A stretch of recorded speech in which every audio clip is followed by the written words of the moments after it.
going on, guys?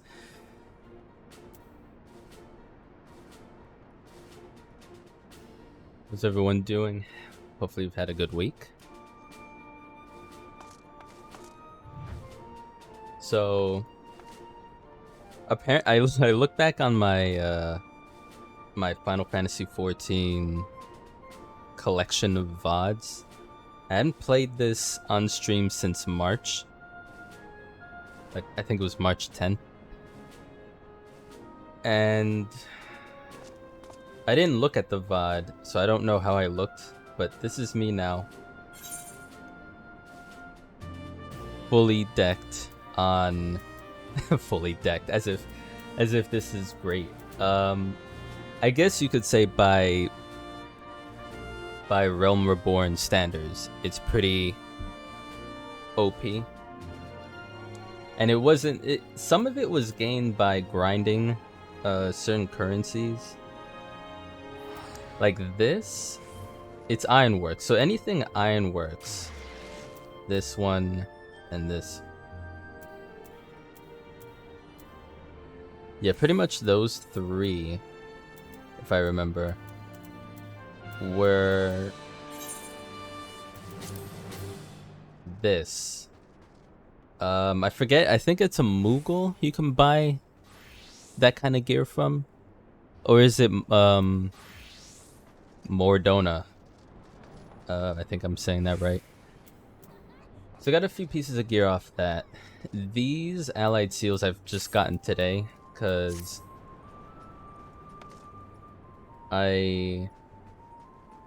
what was it that I got the achievement for? It wasn't this, but it was... I think it was... Oh, it was the Grand Company. So I finally did Orem Vale for the first time a few days ago, which was a requirement for a quest here. Did that, got promoted to Second Storm Lieutenant. So that's pretty sweet.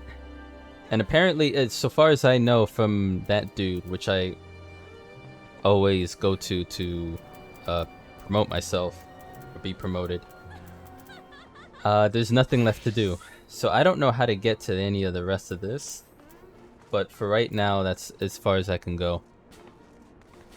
But getting to that tier unlocked hunts for me, and what is this? Squadrons. Right now it should be like, yeah. So around this time tomorrow morning. Late tomorrow morning. That should be done. Did a little bit on the tribals. I don't know if as far as I can tell, this is after this is the last rep grind meter. But then I don't know if I just get that and then it's maxed out, or if I have to grind tribals a little bit to then max that next bit out. But I think after this is the highest tier for these two. What else? As far as gear is concerned, a lot of it is as glamored up as I can get it the way I like it. There's so many good pieces of gear in this game, though. Especially from what I've seen here. Look at this.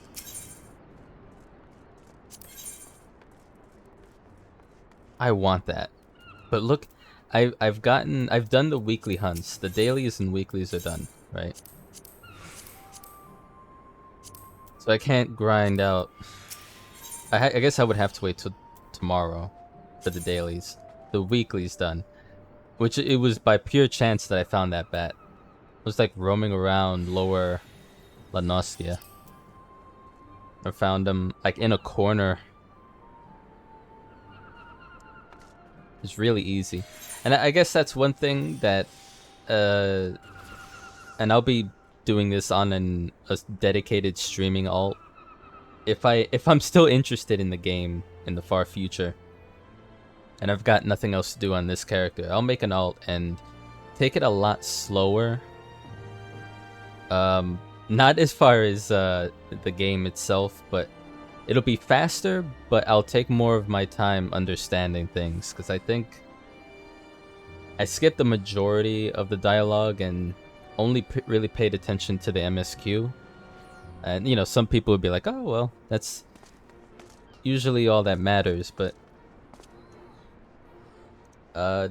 what came off of that was also me going to the marketplace with any spare change I had and buying like a crap ton of gear that you absolutely don't need in Realm Reborn, but they let you have it, so that's what I'm working with. The amount of unlocks as far as class quests for all three of these, there's definitely a backlog, so. But level 58, completely overpowered for patch 2.1 type stuff. Basically post Realm Reborn. This is gonna be really difficult for anyone else to see but me. But I'm rocking a few. I don't even know if this is gonna show. Oh, it does. Yeah, so that's G Shade. All I have on is 2 different types of sharpening methods for textures, cranked almost all the way down because they can make a texture go from crisp to crunch very quickly. So I don't mind how the game looks vanilla. It's more of the color and contrast. More than anything, that's been the biggest issue. So let me go to the Walking Sands first of all.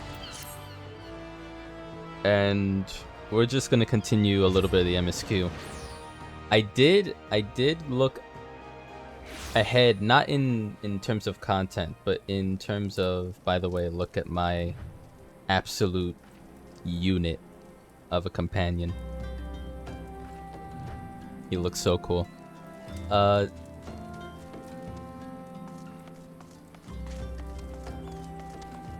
was I talking about?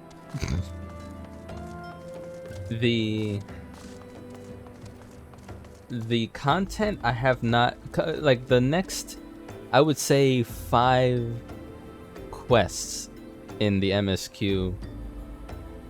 I've looked at the titles in like a wiki somewhere just to see, because right now for me it's been about if I can mitigate a certain degree of noobness and just complete utter inexperience with a lot of the dungeons and raids and trials coming up, I would prefer that, because I've never, especially when it comes to WoW, I've never felt spoiled looking at a dungeon or raid. It's been more the anxiety of doing it completely blind, which I don't like having to spend time looking it up on stream. So if I can ideally look at a video or two, that really helps out. Which is all to say that I know that there is a so-called hard mode dungeon coming up pretty soon, and boy does it look like a nightmare for me as a tank. It seems like it's one of those you have to know exactly the order you need to kill certain enemies or bosses. And it's not even a dungeon, so it's just an arena. You face Moogles of all things, and then King Moogle. And there's different phases. You have to what is this? This here. You have to tag things, do not attack, tag certain things in certain numbers. And I don't know how OP I am or how strong the group in general is going to be for that to not matter. But just to be on the safe side, I typed up a little document for myself. So if we get to the point in the MSQ where that's the obstacle, I'll load up that document, just have it on like my second screen, and I'll just do that on stream as well. Let me just real quick.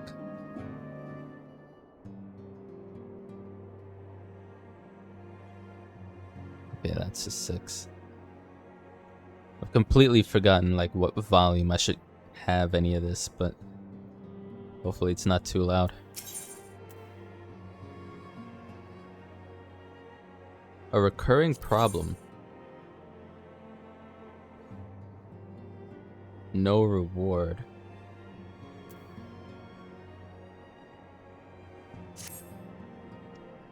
I'm confused. Is this the thing? Or... I know you have scarce had a chance to rest, but I'm afraid there's still work to do. Ah, Asmongold's girlfriend. The ultimate weapon's destruction, 'twould seem, has served to embolden the beastmen, who now seek to call down their gods once more.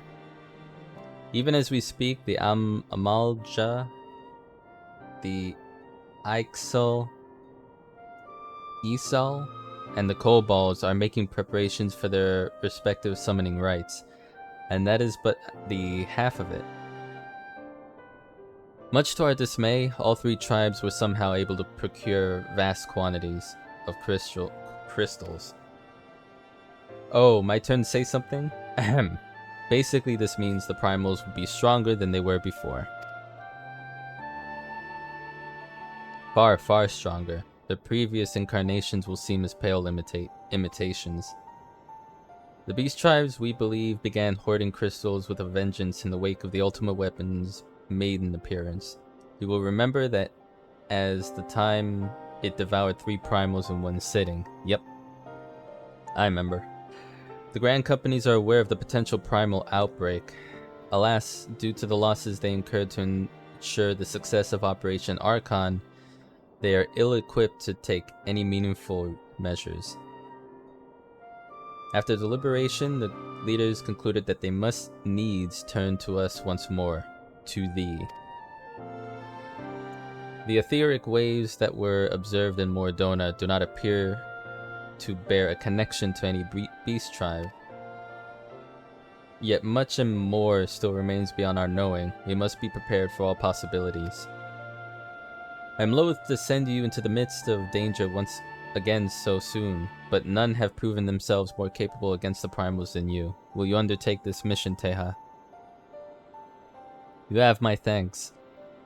I truly do not know what we would do without you. Go ahead, Thancred. Ahem. With circumstances as they were, I haven't had the chance to properly express my gratitude. Oh yeah, you were evil once. I owe my life, Teha. Thank you from the bottom of my heart. A string of failures has left me feeling powerless. I wanted to be stronger, that I might do right by my fellow scions. But instead I caused you all no end of grief and suffering. I swear to you it shan't happen again. Owing to everyone's ministrations, I am quite recovered now. I hope to return to my duties again soon. Thancred's return marks the beginning of a new chapter for the Scions. Let us renew the fire in our hearts and continue to press ever forward. Now then, back to the matter of the primals. With no fewer than 3 of the beings threatening to appear, it is easy to feel overwhelmed. We must take it one sure step at a time. Urianger? Forget if it's Urianger. Has the overview of the situation as it stands. Please speak with him to receive guidance on your mission.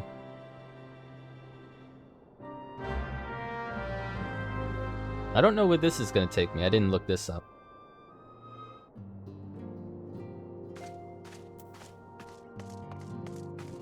Let's have a look-see.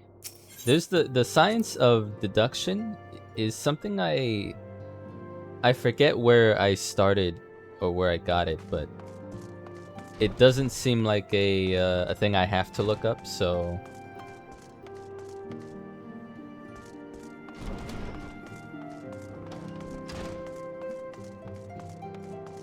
I just took it.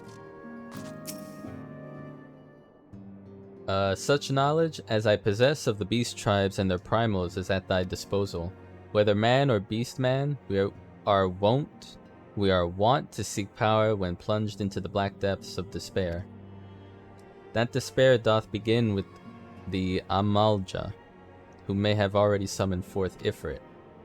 With our comrade Thancred now returned, thou wouldst do well to seek his counsel. Right. No reward, but we did it. We did it. I mean, fair enough. People really like Y'shtola. I guess I haven't seen much. There was that one time, I didn't stream it, but there was one questline where I was with her in Costa del Sol. She seemed like a badass there. I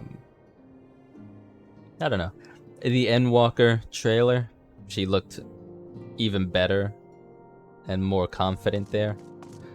But I don't know much about the story at this point, so. But people seem head over heels about her, especially certain streamers, so.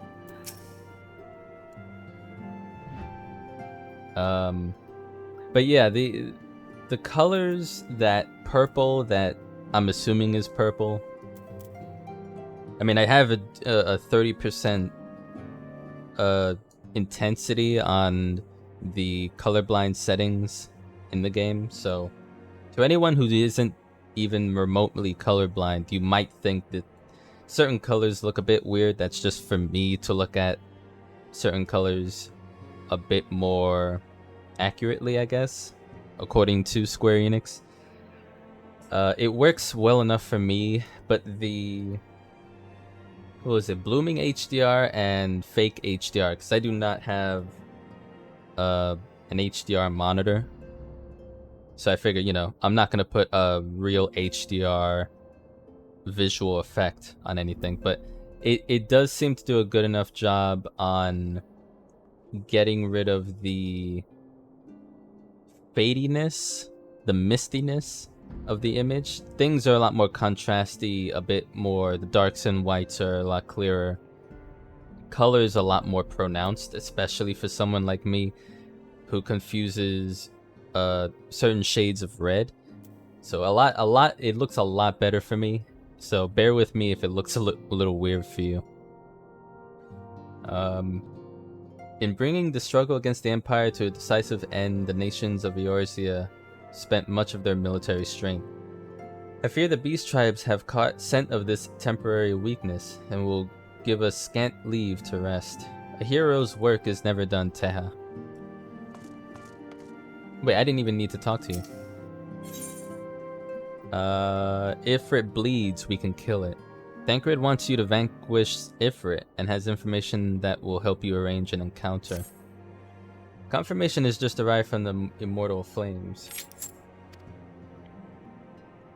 'Tis as Urianger said, I fear. The Amalja have already summoned Ifrit. Confrontation with the Lord of the Inferno is inevitable. I would like nothing more than to lend you my blade, but the students of Baldessian insisted that I refrain from taking to the field where it concerns primals. I know not the workings of it, but it would seem that recent events have left me especially susceptible to tempering.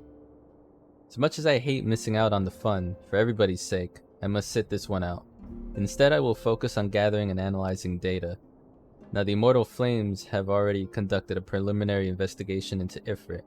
They may well have information that will be of use to you. Do pay a visit to the Hall of Flames and speak with Commander Swift. One last thing before you depart. Doubtless you remember Minfilia's words, but this Ifrit is a far cry from the primal you first defeated. You will want to assemble your most dependable comrades for the mission. Be safe, my friend.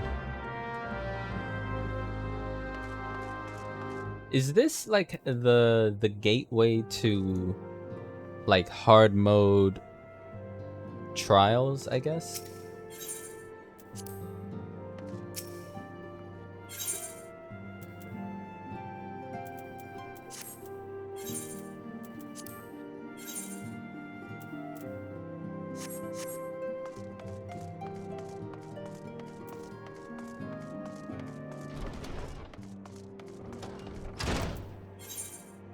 So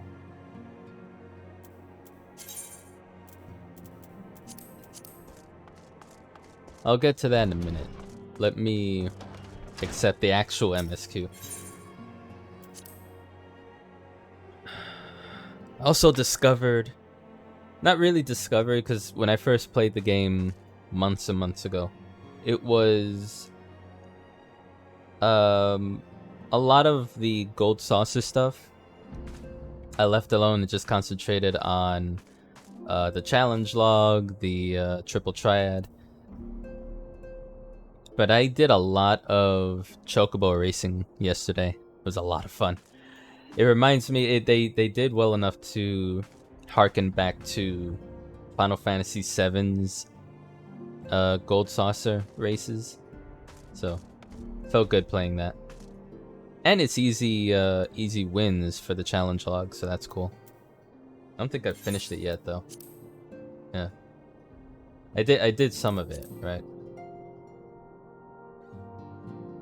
The easy ones. But they give you so much MGP. It's like, why not? I've been missing out. Okay.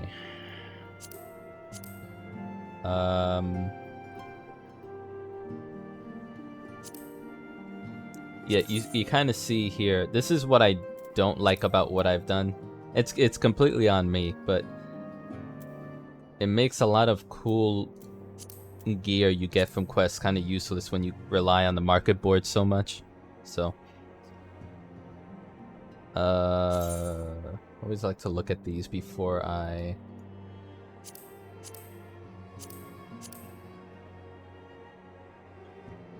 like, if they're not going to be any use to me gear wise, then glamour. That looks nice.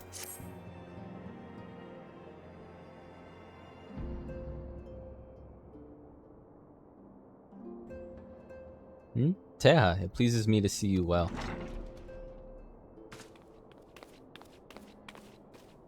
Tataro. Do excuse me for interrupting, Teha. My lady, the gentleman from Ashgana Exports has just left. I understand now why you didn't want to receive him. You did well, Tataru. Please inform the guards that we will not be receiving any further guests this afternoon. Thank you, my lady.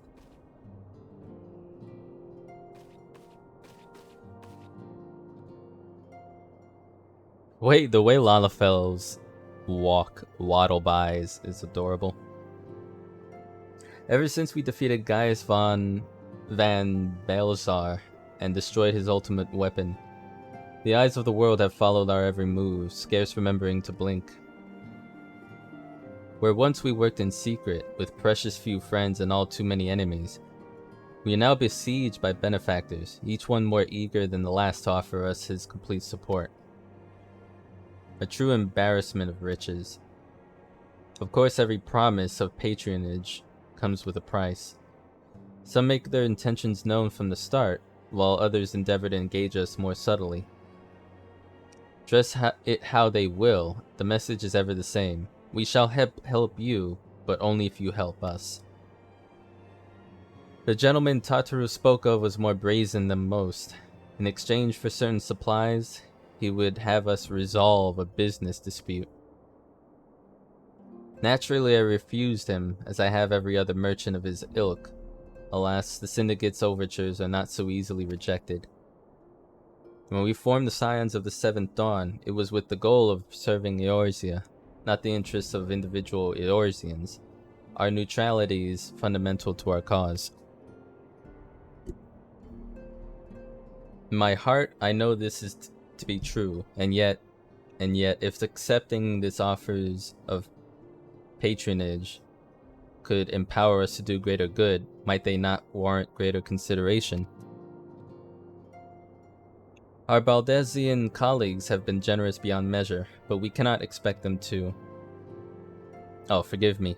I did not mean to burden you so. Yet, my urge to share this dilemma may not be wholly misguided. Might I impose upon you to consult the others? They are like to have their own opinions on this matter.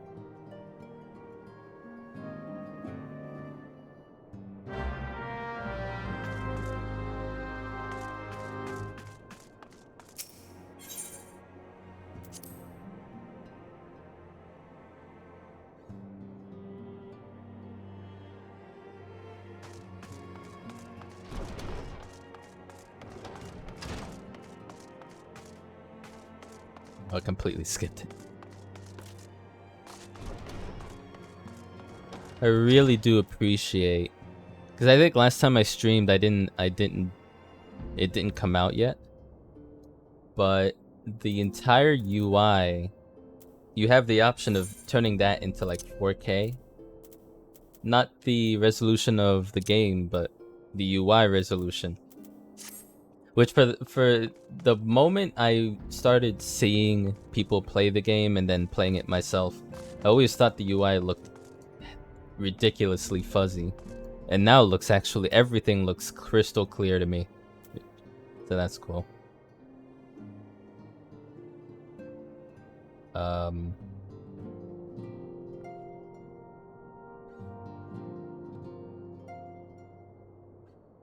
Just checking. Okay.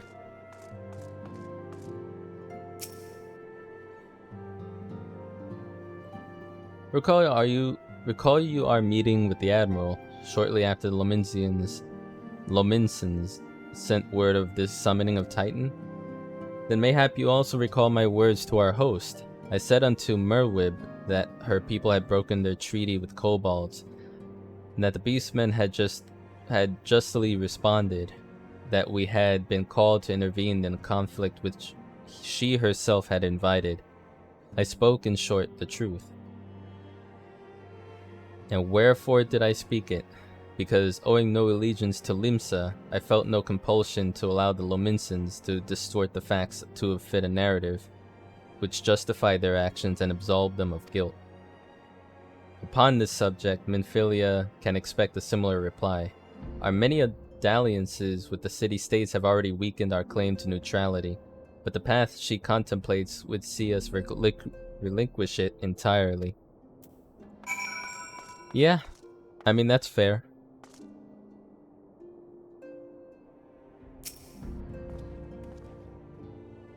Fortune begets power, and power fortune. That we, and specifically you, especially you, have power is beyond doubt. The question is what to do with it. You may be interested to know that there is a growing belief amongst the refugees that Alamigo could be liberated. If only the Scions would commit their strength to the cause. Yet theirs is but one of many causes. We stand at a crossroads, Teha. Each path is paved with good intentions, but where they lead is far from clear. Yeah. Well, we're really close to each other. I've been receiving a lot of gifts lately, but Papalimo keeps making me send them back. It wouldn't be so bad, but some of them are really nice. I mean, very nearly abandon your principles. Nice, you know. It's tempting. None can deny that we would benefit from more support, but if it comes at the cost of our principles... Neutrality was ever a delicate matter. I've lost count of the times I've had to explain to people that our allegiances need not necessarily lie in the same place as our headquarters. Mind you, if we are to sell our services for Gil, we might as well declare our fealty to Ul'dah now, and have done with it. I'm sure Yida would enjoy the bribes.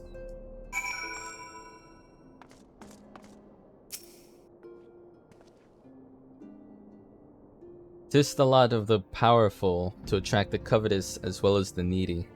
Thus doth prudence dictate that those with power proffer aid with one hand, whilst the other resteth ever on their hilt." I have to activate the extra brain cell in my head just to read and understand this dude. Like, he's fine, you know, he's a bit dramatic, but holy hell. "Alas, we have not the luxury of time to decipher our petitioner's machinations. Nay, not while the beast tribes to do labor unseen, define and defeat, to raise up their fallen primals once more. Doubt not that they shall return, stronger and bolder both, nor that we shall be the ones to meet them. This sacred charge shall ever be ours. 'Tis but a pity we are so few, and our fortune so finite." Yeah, well, that can change if you let the right people in. But I clearly see the dilemma. It's just... surely there's a way to filter the BS from the genuinely helpful.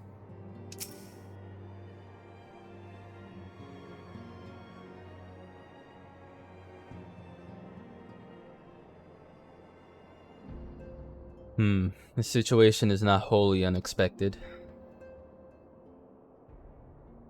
I too have given much thought to our organization's future, though it would seem I have reached a different conclusion.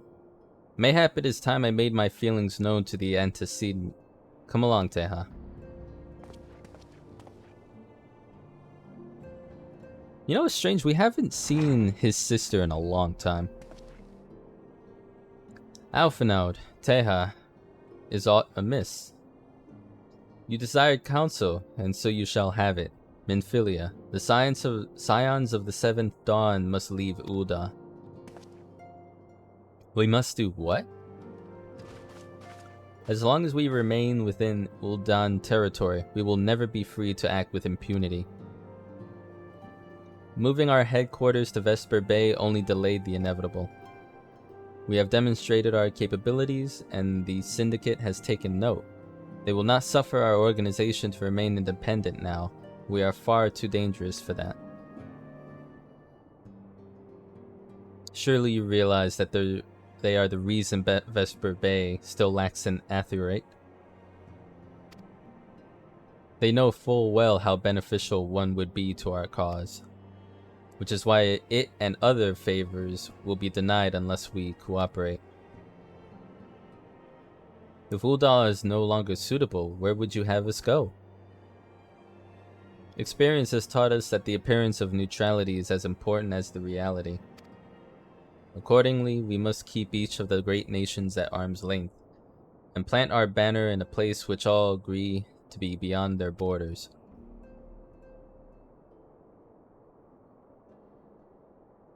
More Dona.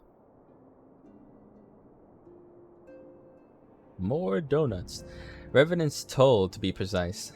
It lies within the neutral territory and offers all the essential facilities we require. By way of additional benefit, it is also frequented by a veritable legion of adventurers who may serve to supplement our ranks. I am, of course, conscious of the fact that we have developed a certain bond with Ul'dah and her people over the years. But I truly believe that this to be the best course of action. As you yourself observed, we have invaluable ties to the local community. Forged through years of concerted effort, Ul'dah Udal is our home, Alphanod. To cast aside everything we have built and start anew in that desolate wasteland would be beyond reckless. The decision is yours to make, Antecedent. I ask only that you recall the shared purpose which first moved us to found the Scions of the Seventh Dawn, and which moved you to found the Path of the 12 ere that. We aspire to an ideal, you and I, just as my grandfather did, that makes us more than mere comrades in arms, which are as much your family as... That will be all, Alphanod. I'm sure you have some familial affairs of your own to attend to. Your concern is most generous, but no, I have left them in the hands of men better suited to the task than I. I would not very well allow my personal affairs to come before the needs of the Order, after all. He's got his shit in order.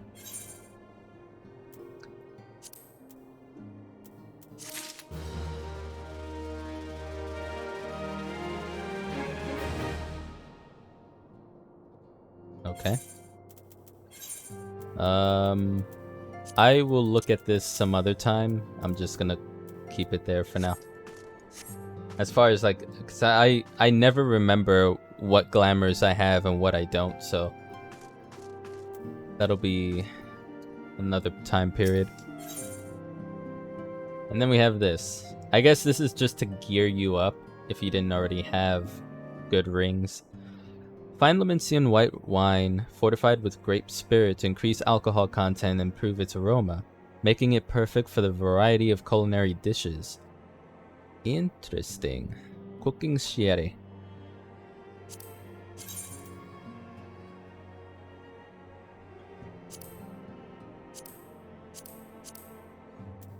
Yeah. I think I'll just take the gold this time. Leave Uda. Has it truly come to this? Oh, Teha. Pray attend to Alphanod. He is engaged in some business or other and requires your assistance. Pray be on your way. Alphanod awaits you, and I have much to think about. Oh, and tell him he shall have my answer in due time. Off we go.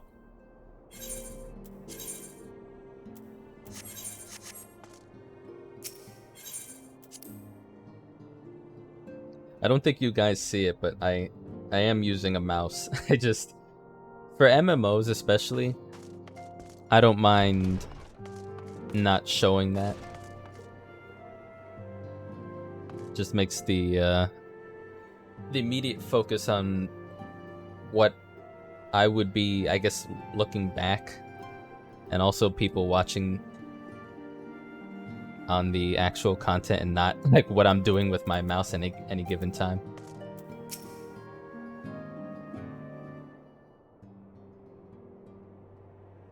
Confound it. She knows what must be done, and still she hesitates. All because of these fanciful rumors. I should explain. Minfilia's mother, well, adoptive mother, was among the great many who perished during the calamity. Pilhamen was her name, though you may know her better as the songstress of Ul'dah. She was a performer of singular talent, and much beloved by the people of Eorzea, not to mention a certain Charlatan minstrel. As you may imagine, the news of her passing was greeted with shock and disbelief by her adoring followers, many of whom refused to acknowledge what had happened. That her body was never recovered only served to encourage speculation.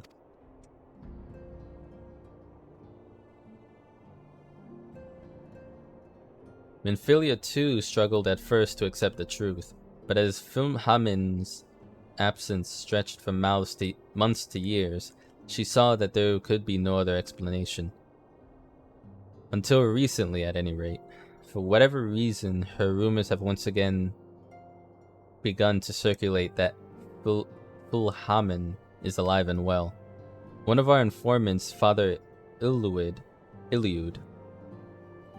has sent word that a woman matching the songstress's description has been seen of late at the seaside resort of Costa del Sol. If we could succeed in tracking her down, I have no doubt that any worries that now plague Menphilia's heart might be assuaged.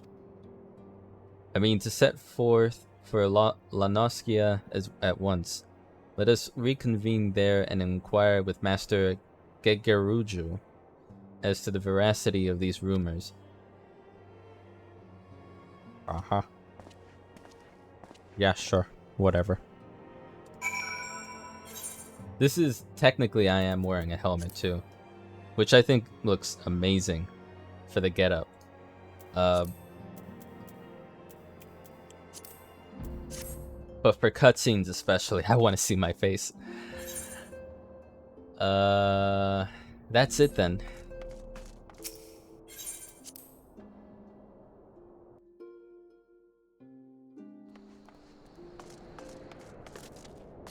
What's going on, Tots? Gallian threat might be abated, but there's no end to the work we scions do. In our own unique ways, may every one of us continue striving to make a better Eorzea.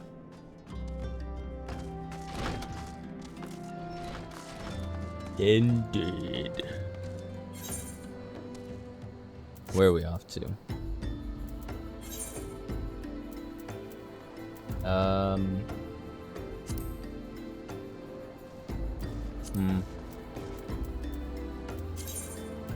Let me go here first.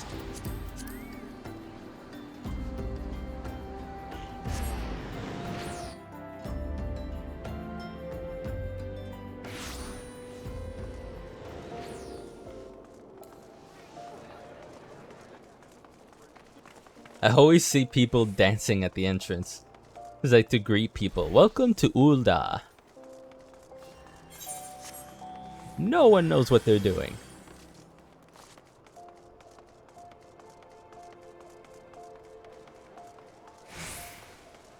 I love how I can still get spun around and like not know what direction is a certain place. Yeah, we thank you for coming. The Flame General will be heartened to hear that you have answered the call. As we have already relayed to the Waking Sands, Ifrit has returned. For the sake of peace in the region, we humbly request that you vanquish him. The Primal is to be found in his domain, the Bowl of Embers. To get there, you must use the Beastman Aetheryte found within the depths of Zaharak, the Amalja stronghold. The Amalja have constructed their own Aethernet from salvaged Aetheryte shards. This being the case, you should be able to use it without a problem. No doubt you already know this from your fellow scions, but the present incarnation of Ifrit is far stronger than the last. Facing him with any fewer than 7 of your stoutest comrades would be ill-advised. That is all from the intelligence we have to share. The rest is in your hands. I shall pray for your victory and safe return.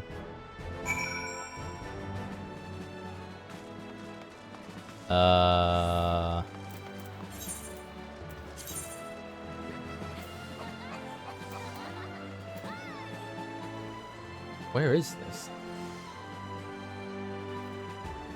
Oh, wow. Did I never... I guess I never went this way? I must have done. Maybe I just didn't find anything. I do remember, like, covering the entire bit of it. The whole outline. Just to see what, you know, what things look like. Must have been nothing here, and that's why I didn't remember going there. Okay. Let me Forgotten Springs, and then we'll see. Because if you know me about MMOs, I do not mind being sidetracked at all. I love it.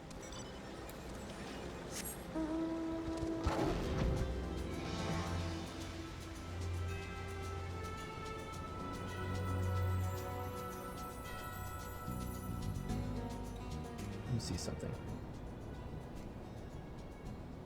Going up and that way.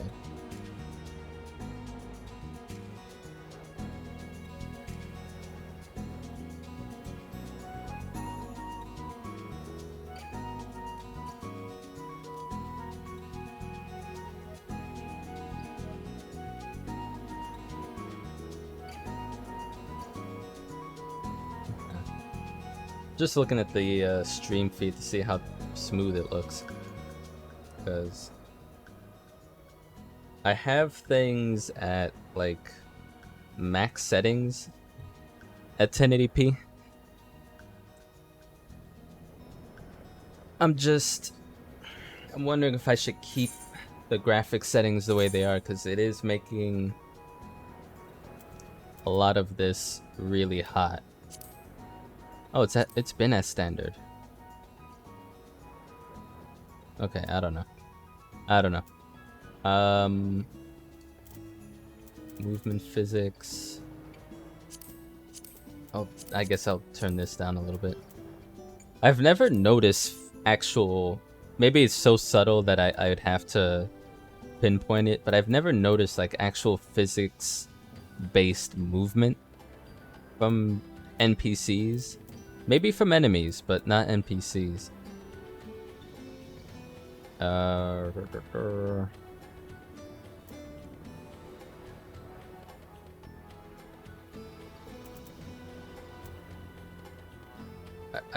would rather not turn this down, because it makes everything look so good. But we'll see. If push comes to shove, I'll just try to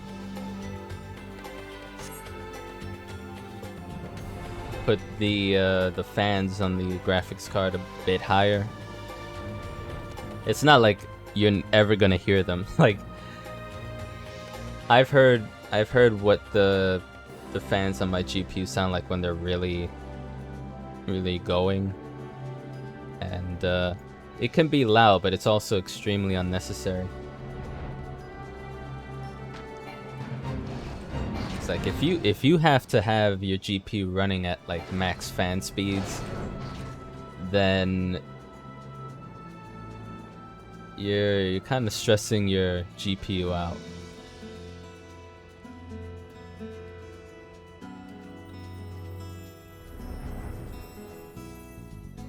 And here we go.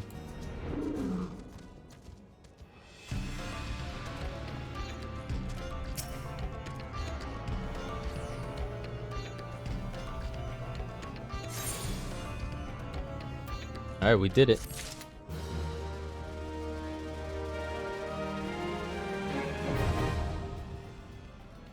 Bowl of Ember's Hard now accessible.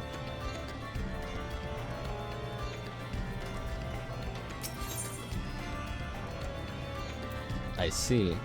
So instead of level 20, it's now level 50. Which is great. It for me especially, since I'm used to that fight. I don't mind going through it, but this has nothing to do with the MSQ right now, so I'm gonna skip it. I'll get back to it. Surprisingly, you know how some parts of the MSQ require you to do trials dungeons? I've yet to do a single raid, but maybe that'll change. So far, according to the MSQ, if I can pull it up, I have done every trial that needed to be done, except this one, of course. And then every dungeon, with the exception of Cutter's Cry, Wanderer's Palace, and this is actually a quest I have right now. Dealing with what apparently is a lot of people's one of their favorite types of story arcs, simply because of how it started with like a dungeon group that went wrong and they separated, and the reason for it, you know, being kind of nasty and leading up basically to this. I'll do that eventually. Apparently, it's not just that it's a hard mode for certain instance content. It's, you know, you get different enemies, different bosses, so that's cool. I like that. I know some of these dungeons used to have ulterior like requirements. Like in order to complete some of the Maelstrom, like the first two, you had to do, where was it? Not Dragon Head. There was like I think it was the Bramble Patch or Halatali that I needed. Yeah, I think it was. Yeah, Halatali was a dungeon I needed to do in order to complete the hunting log for my GC. And the same thing with Aurum Vale. You don't really need to do it, but if you want to complete your hunting log for your GC, then you ought to. But that's what that is. Close room, that's what that is. Moving on.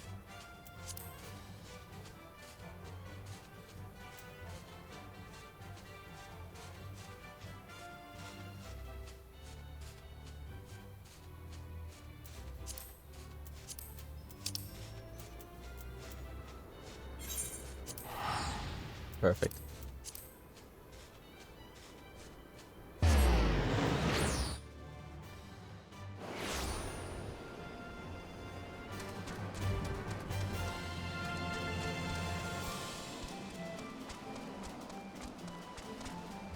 I'm only having the mount music up for a little while. I forgot I had turned it off a long time ago.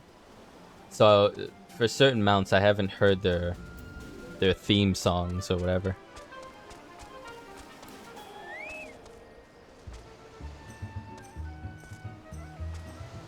Hi?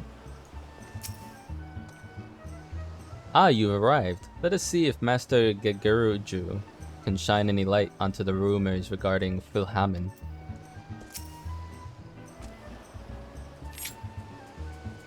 Sigh. Oh, sweet siren of the sands, my Mikote muse, why have you forsaken me? Titan's bane. I mean, Teha, what brings you to my humble resort? Philhamen?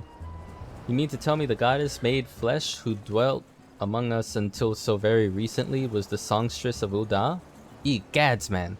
If I had known that, I would have chained her to my bedpost and never let her leave. What the hell? Oh, for shame. To think that now she now plies her trade for the riffraff off to the west. Or wherever she said she was going. It's a tragedy, I say. A tragedy. West, is it? Thank you, Master Gegeruju. Your information will serve us well. That said, there are a number of places she could be. I shall begin my search by the docks and see if any witnesses might have some knowledge to spare. It would be most appreciative if you could travel down to Wineport and do the same. Okay. I didn't know you played cards, my dude. You would challenge me? I am not sure if that is wise, my friend. For you see, I have something of a monopoly on the choicest cards in the realm. Oh, I got the Y'shtola card from you. Alright, wait, sudden death, advance in the draw, new sign, okay. Okay. I'm gonna play this a little bit. I've been on a roll collecting cards for the past few days, so... Oh, that's got actually great for me. Getting a Nanamo card in the swap.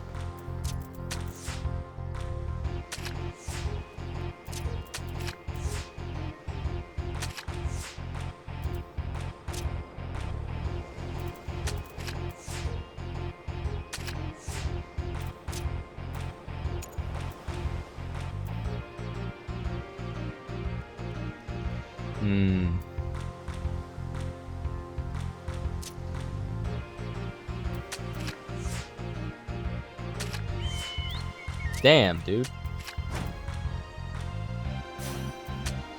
Oh, here we go. Here we go.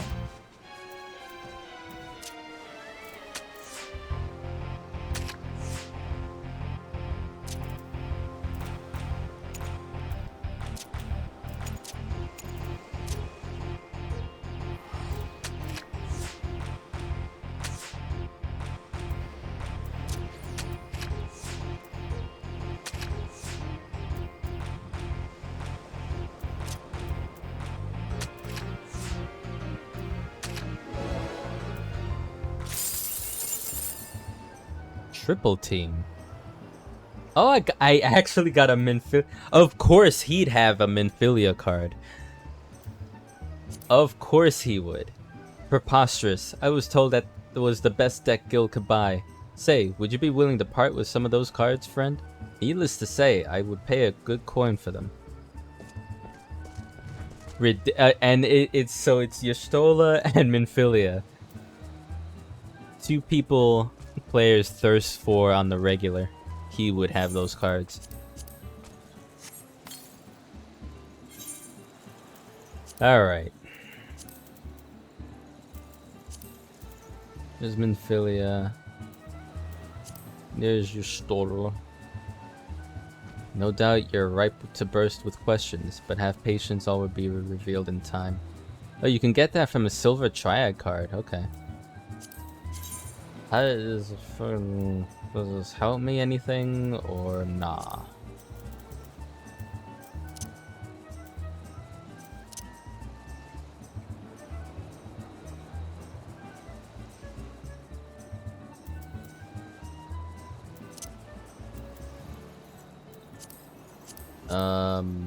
Okay, so you're a Scion. Huh.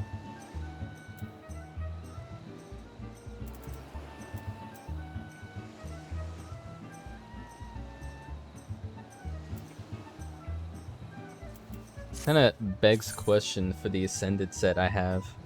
Can I just switch to Scion type cards? Or are we too soon for that?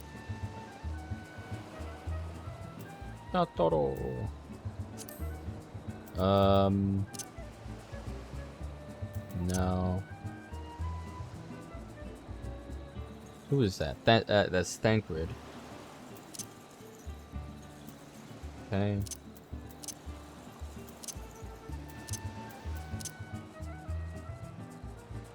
I don't mind these three being a part of it. That would be neat. And then her.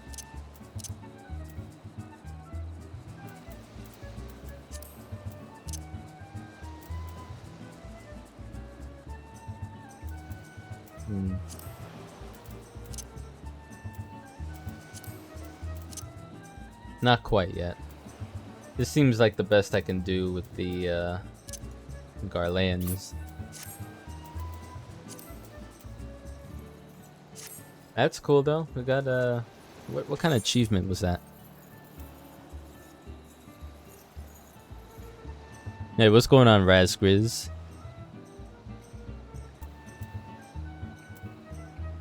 Welcome to the stream.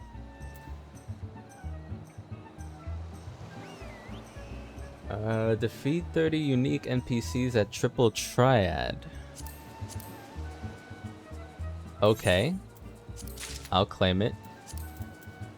Squall Leonheart.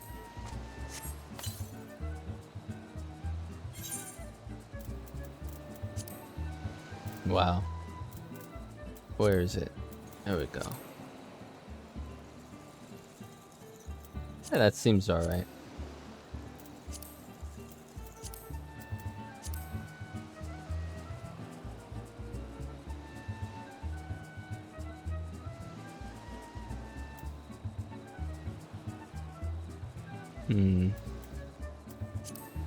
I'd have to look at my deck. Hang on.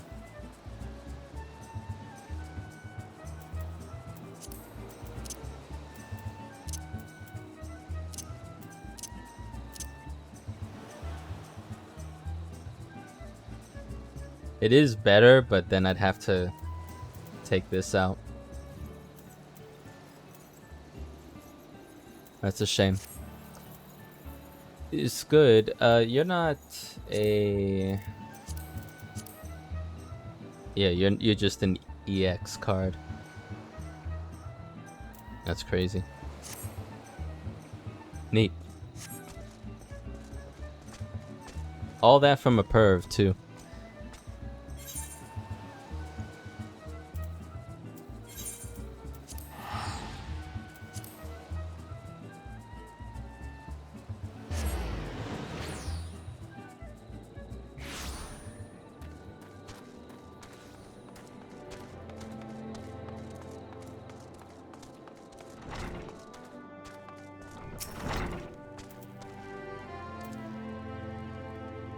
Well of Isenteha, the savior of Wineport. To what do we owe the pleasure? Ah yes, we did receive a customer matching that description. She was a delight to behold, to give the woman her due, but her perfume was so ghastly. I had no choice but to eject her from the premises, interfering with tastings, you understand. If she is your quarry, why not consult your blind associate? His olfactory perception is without peer. Given that I could smell the woman from a malm away, I dare say he could smell her from 10. Okay.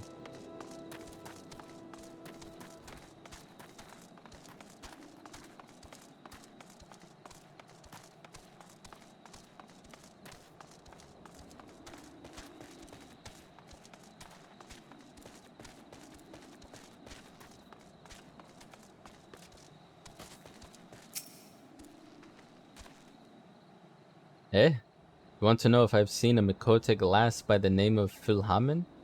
I wish. I haven't seen a lass of any description for far too bloody long.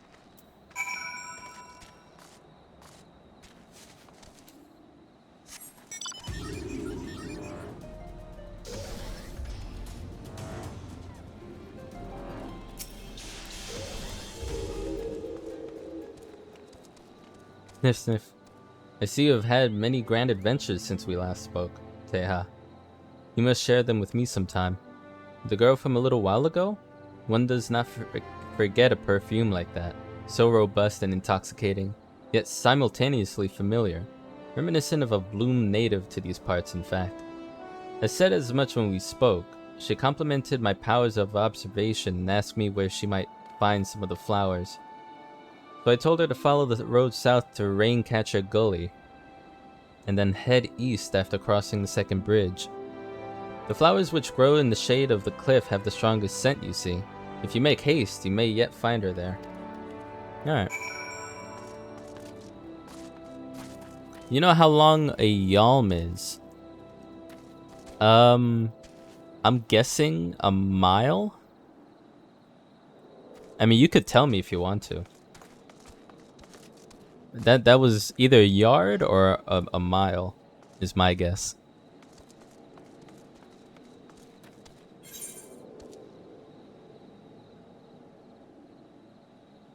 The height of a male Lalafell.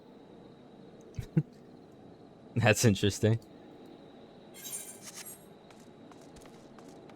They measure by potatoes, I guess. That's cool.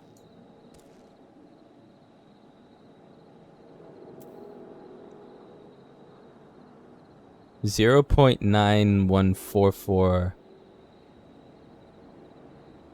meters. I'm guessing. Interesting.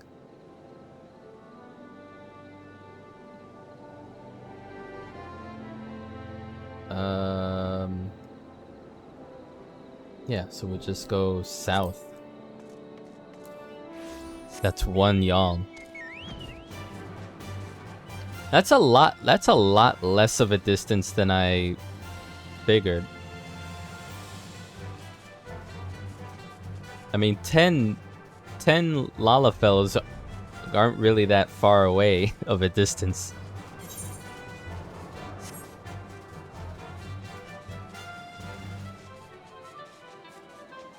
Now, what about a malm? I have no idea.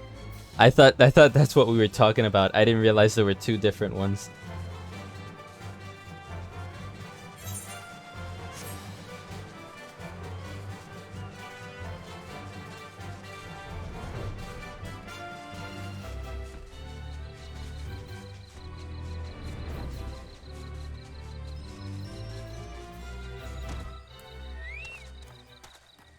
Distance an adult Elezen can run in a 10th bell. The approximate height of Ogomoro, or 1.60934 kilometers. Huh. So just over 1.5 kilometers for a malm. Oh, there she is.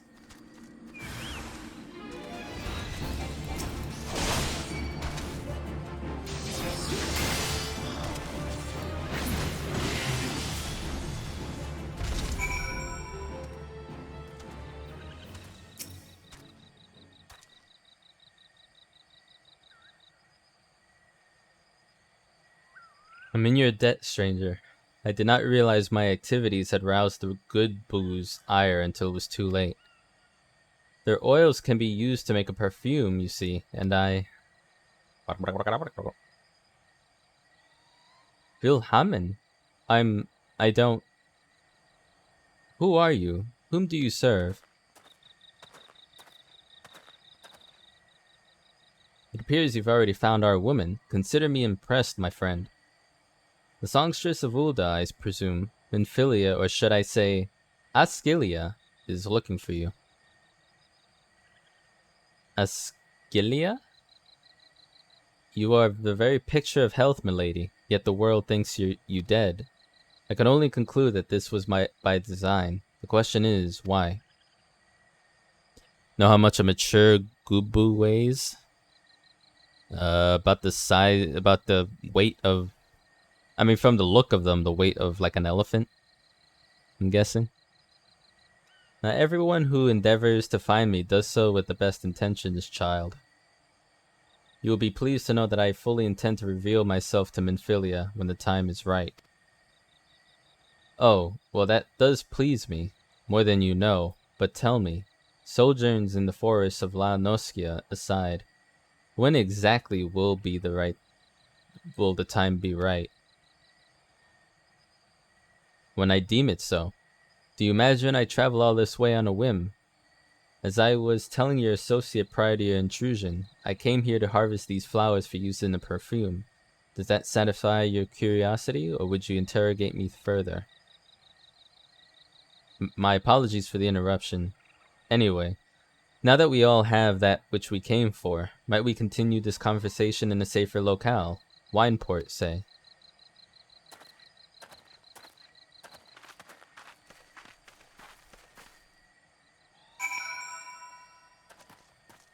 One tons. Jesus. How about the weight of an adult Hyruean thumb? Of a thumb? The weight of it? I don't know, like a gram?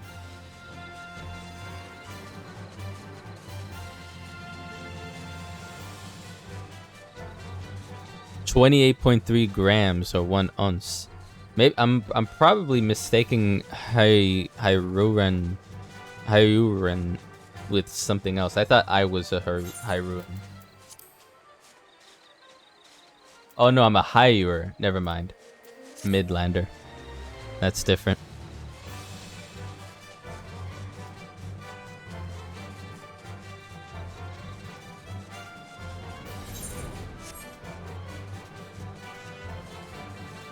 These are all, yeah. I mean, I figured.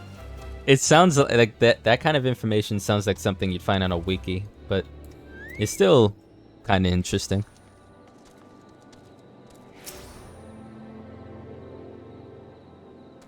Rescued yet again from the jaws of a ravenous Gubu, how quickly we forget the lessons of the past. Sigh, though I was not solely to blame for that foolishness.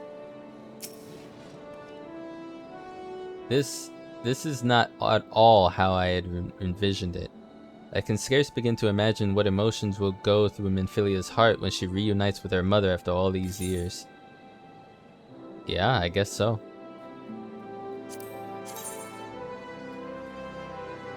I'll take the money.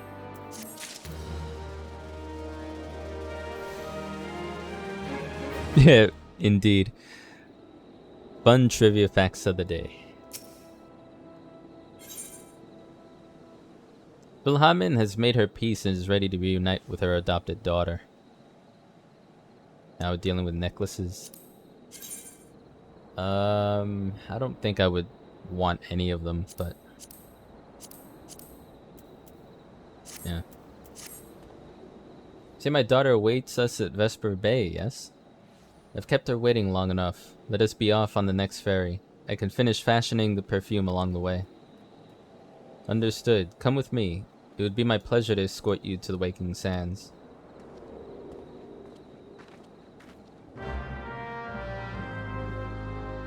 Oh, and we're back. Didn't need to go there.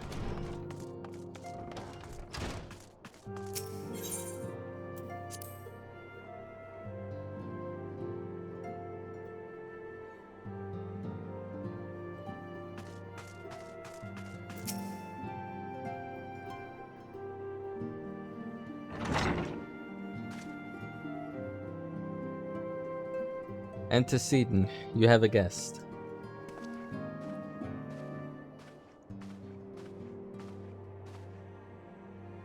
Lahim? Lamin? Ascilia.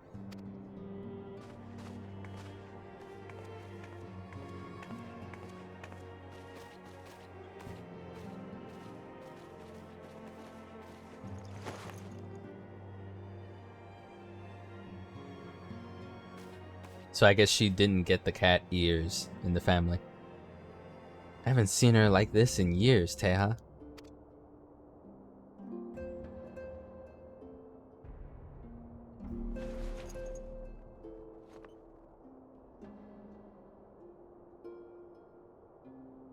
I never truly believed it when they told me you were dead, but what kept you away for so long? The Imperials came for me, as I always knew they would, and so I resolved to stay as far away from you as I could, lest your pursuit of me endanger you and our cause. I could think of no better way to grant you the freedom to continue our work. And continue what you did, achieving things I would not have imagined possible. I followed your every success and celebrated it in secret. Not blooded was said in last scene. I guess I missed that, yeah. Adopted daughter. I'm so proud of you, Ascilia. I learned from the best. I have a gift for you.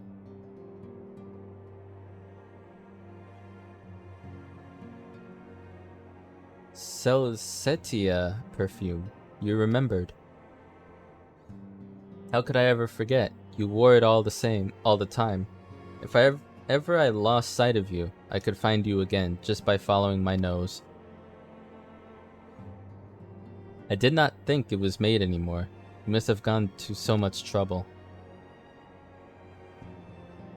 It was no trouble to me, my darling. I fear I cannot say the same for Teha, however. I could not have made it without him. Thank you, Teha. Thank you both.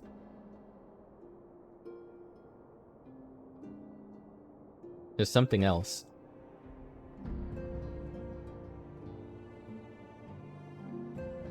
This is the cat's eye I found. All these years you kept it.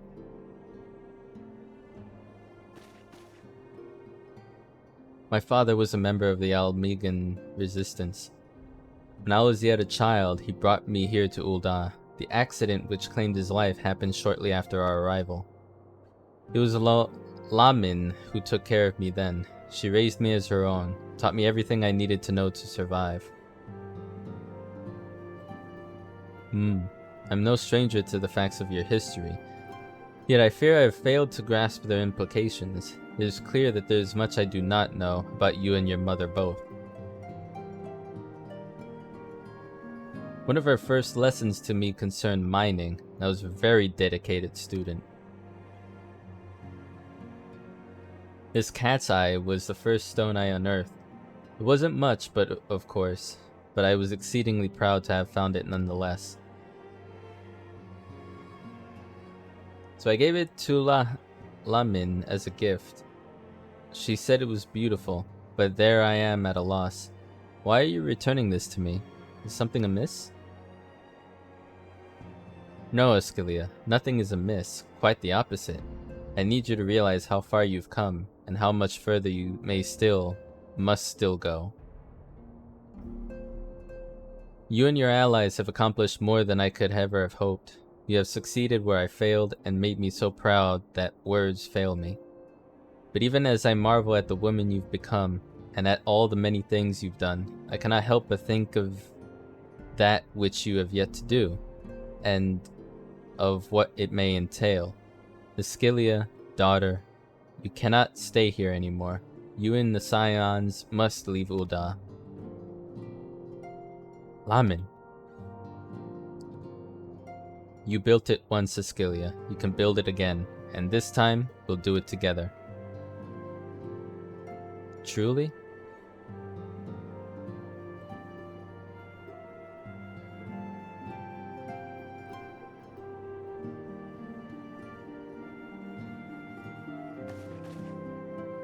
Alphinaud, the time has come for the Scions to leave Vesper Bay. We shall establish a new headquarters in Revenant Toll, as you proposed. Much work lies ahead of us. Inform our fellow Scions, and send word to the students of Baldessian. Preparations begin at once.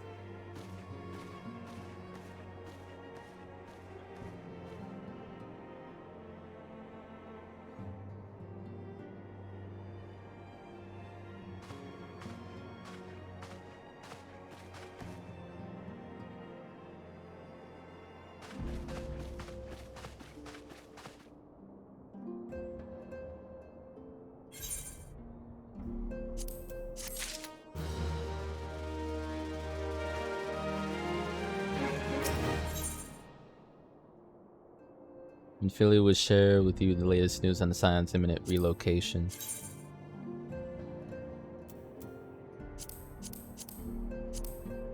Okay.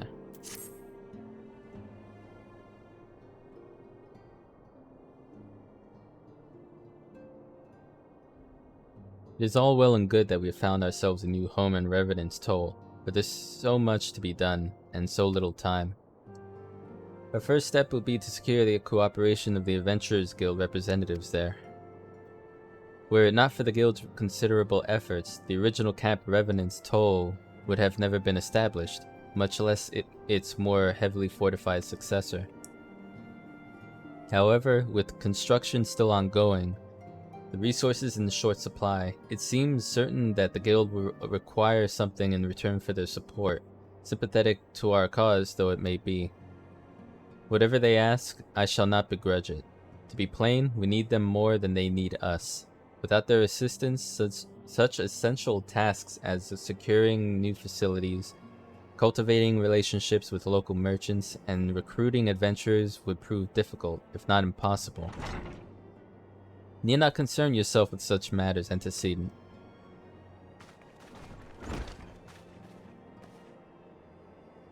Really, Alphinaud? If I need concern myself with anything, it is surely matters such as these. Indirectly, perhaps. I submit that you might instead concern yourself with a different matter, namely, to whom the resolution of such matters might best be entrusted. And here I am. Nor do I come alone. May I present the esteemed emissary of the Adventurers Guild in Revenant's Toll. It is an honor, antecedent.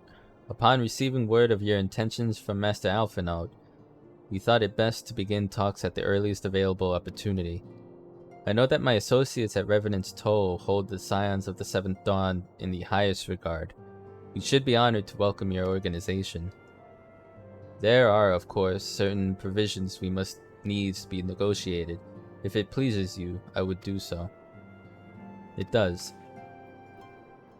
Sir, unless I am much mistaken, you are the one known as Teha, are you not? May I say what a pleasure it is to make your acquaintance. Slaffborn spoke of you in the most harrowing terms. To steal an Imperial Reaper and then use it to infiltrate a Garlean castrum is an undertaking few would contemplate, and fewer still survive. You shall always be welcome at Revenant's Toll. We hope you will favor us with your presence again ere long.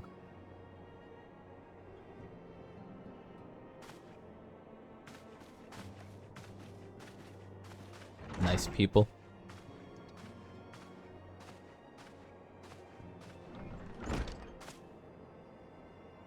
Well, well, it would seem your reputation precedes you, Teha.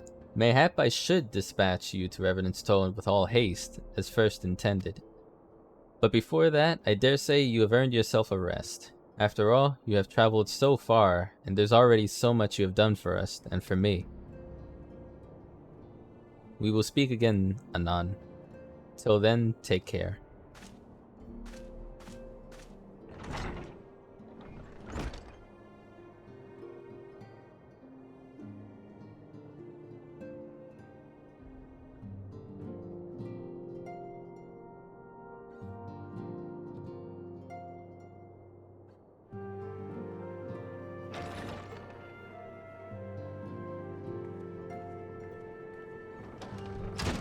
Ah, Teha, you were able to get some rest.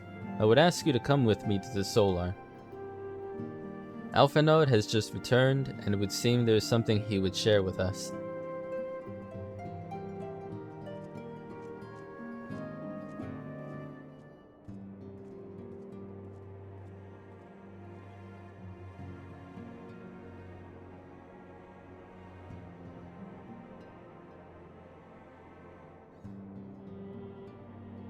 You're here. Good. I come bearing news.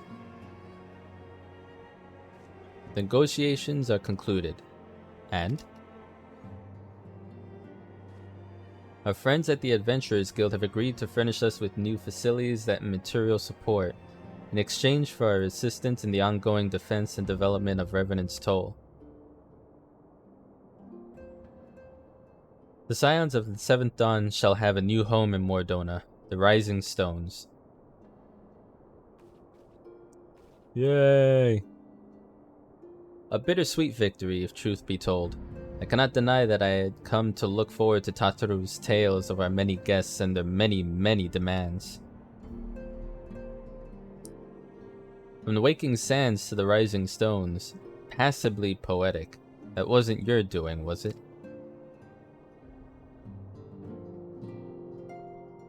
The two have news to share.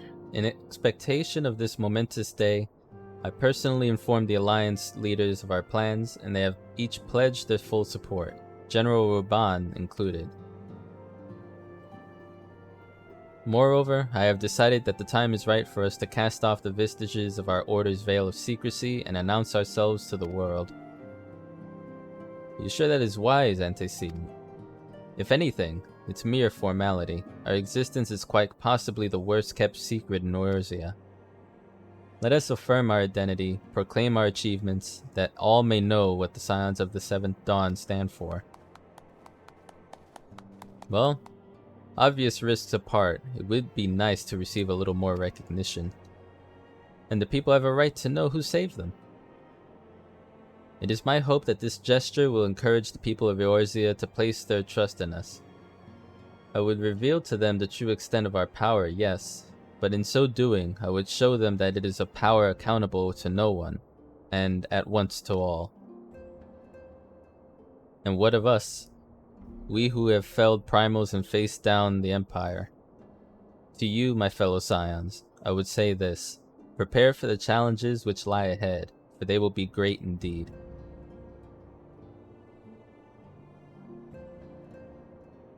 Great, I say, yet no greater than us, and we will rise to them, as we have time and time again, united as one.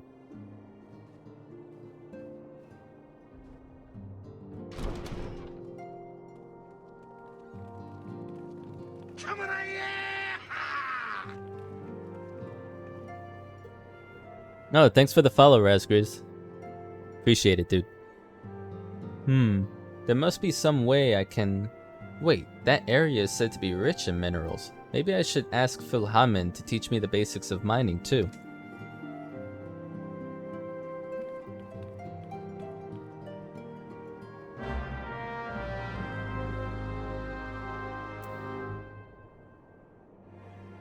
Cool. You ever wonder how he does it? Alphanaud, I mean. It was almost predictable that he should appear with an emissary of the Adventurers Guild mere moments after I had expressed the need to forge ties between our organizations. Truly, his sense of timing rivals even your own. Setting such mysteries aside for the present, I have a task for you. Well, I gotta bounce, gonna do my raid, then go to bed. See ya. Have a good night. Enjoy your raid. Thanks for stopping by. I would like you to deliver these documents to Slafborn. They concern our forthcoming move. Do take care of them on the road and represent us well, Teha. Okay. I guess...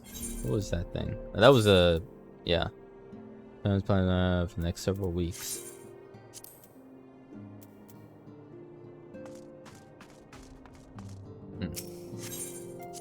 Need to get rid of these coins here.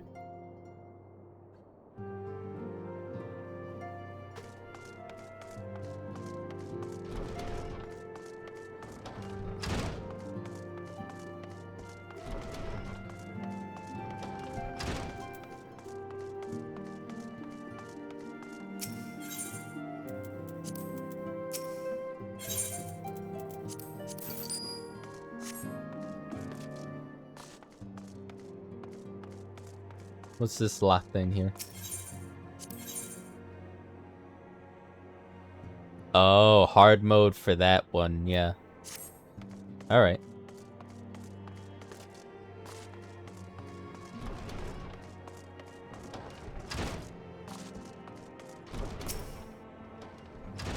Puts me to shame with her accomplishments for that. No. The nerve of some petitioners engaging us as we were a band of common mercenaries. Huh. Right.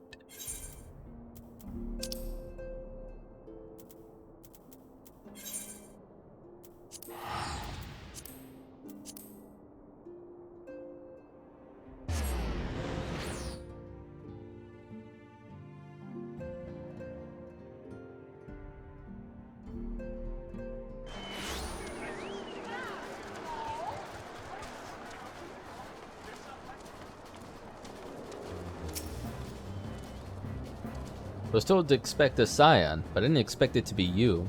It's been far too long, Teha. You have something for me, yes? I do. Let's see now. Yes, everything appears to be in order. You'd be staying for us for a while, yes? Would that be we had a dozen more like you? Since we don't, though, we'll just give you the work of a dozen men. Heh. I jest. Mm-hmm.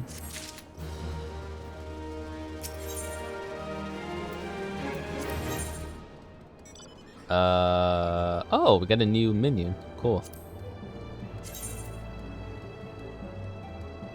That looks like a lot of the ones I've already had, but I guess I'll take the blue one.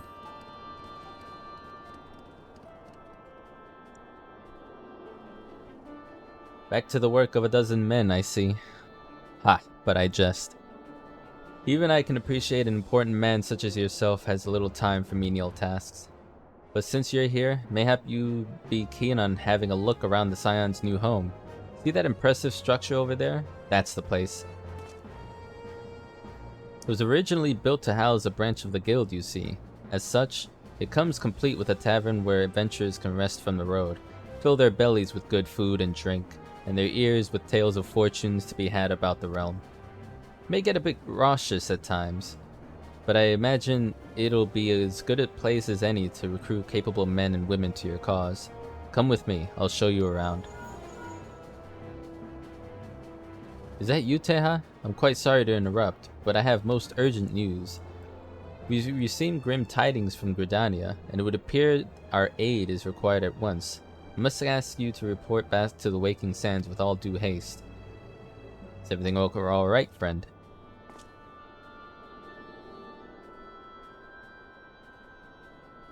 Can't say I'm privy to the details, but it would appear this is no time for a leisurely tour. But no worries, you can rest assured that I'll see to all necessary arrangements. Pray return any time after you've seen to your more pressing matters. Pray return to the... Even other people are saying pray return.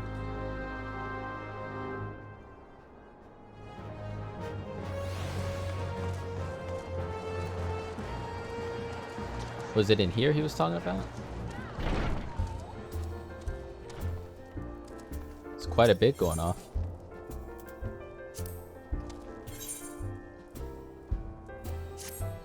You know what? I'll do that later. There's a lot of feature-based quests going off.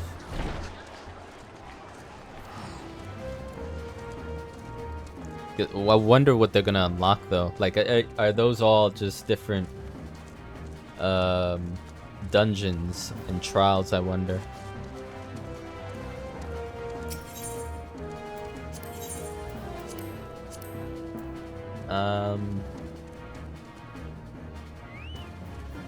Do I have a reason to get any of these? Nope.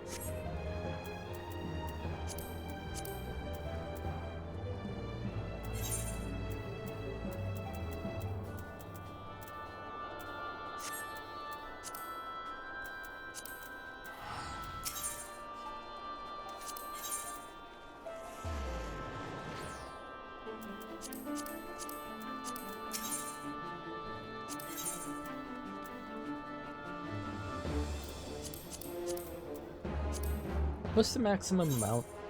2,000. I'd rather just go near max before spending on things I don't need.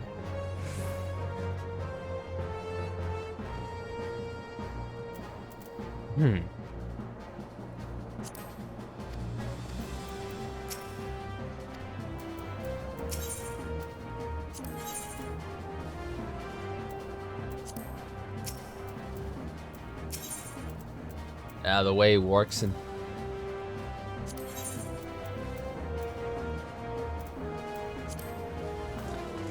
a lot of the vendors here seem to be all about you having specific items to trade for other things, but like I think these two were the first I met in the market.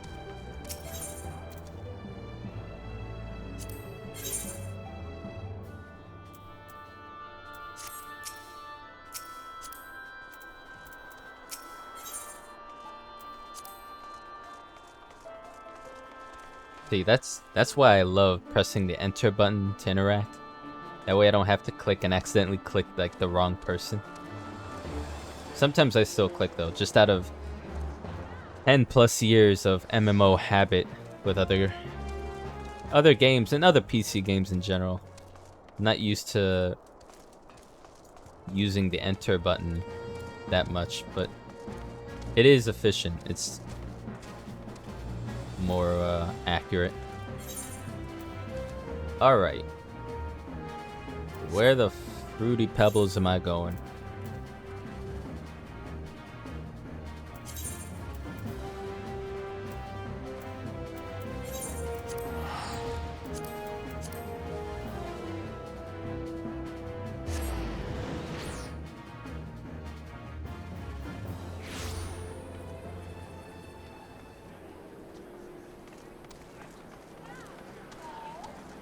Oh my god, look at the size of him.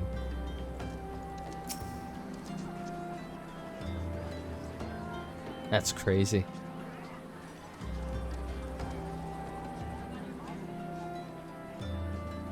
You could even see like the reflection in his eyeballs.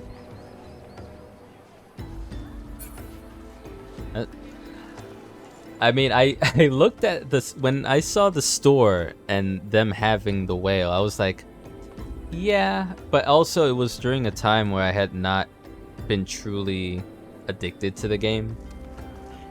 And now I look at that, I'm like, fuck.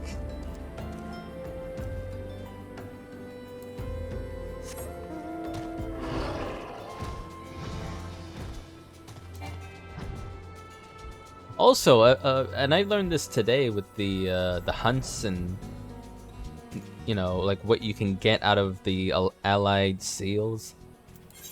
This freaking, like, getting... What was the first thing that I saw on the list? Shroud, right? I think it's Central Shroud that you can get... That I was wondering for the longest time, like, what... How do you fill in the second star in each area?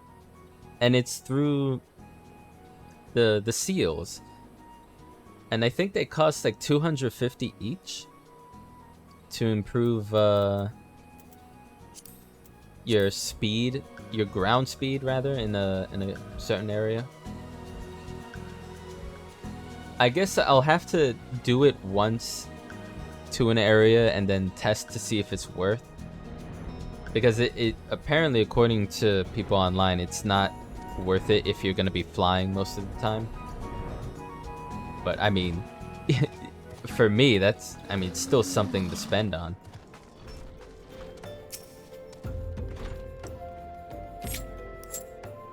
Messenger from the Twin Adder came to the Waking Sands while you were in Mordona. I wasn't privy to his conversation with the antecedent, but I did see the look on her face after he took his leave. Something is definitely amiss. Could be that the Ixal have summoned Garuda again, or mayhap Imperial forces have been sighted within the Shroud. Well, whatever it may be, I'm absolutely certain it's nothing you can't handle. Now go and ask the antecedent if there's anything you can do. Okay. Oh, wait. Go in here.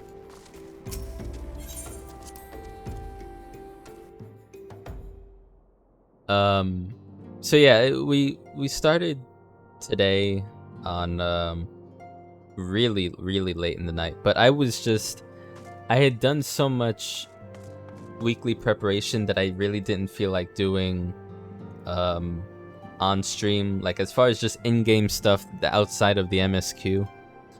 And also and I feel a lot better now, but like the past 3 or 4 days or so, like the back of the neck and just the muscle area in the back off of the side effects of the second vaccine shot were really rough. Like there were times where it didn't feel like it would ever go away, so being agitated with that and not feeling like streaming while I was going through that pain made me not want to stream for a bit.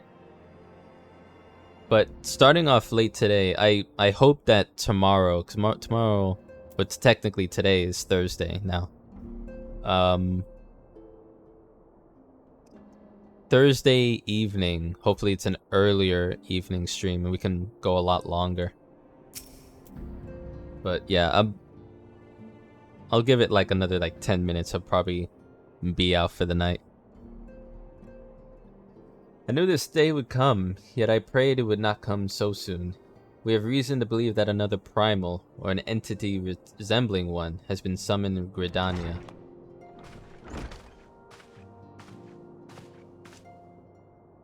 Thine arrival is customarily timely, Teha.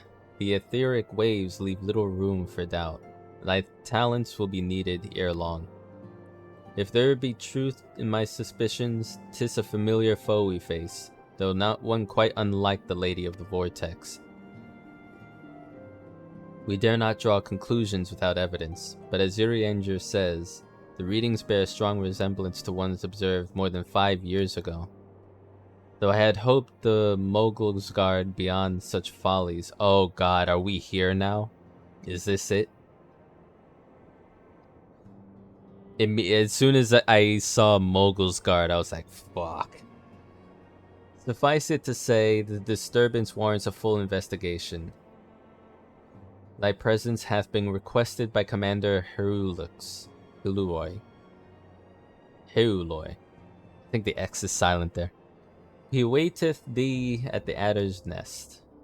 Pray hasten to Gridania, Teha. Yida and Papalamo will rendezvous with you there. May you walk in the light of the crystal.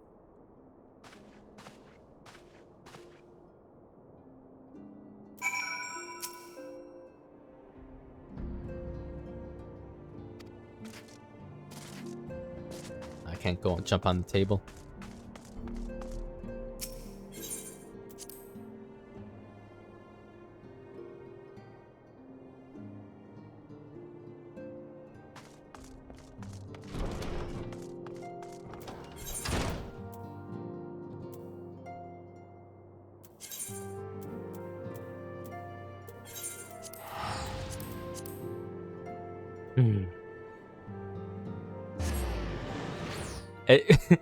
It's funny because knowing how that fight in particular goes down, having her call it Moogles Guard makes perfect sense.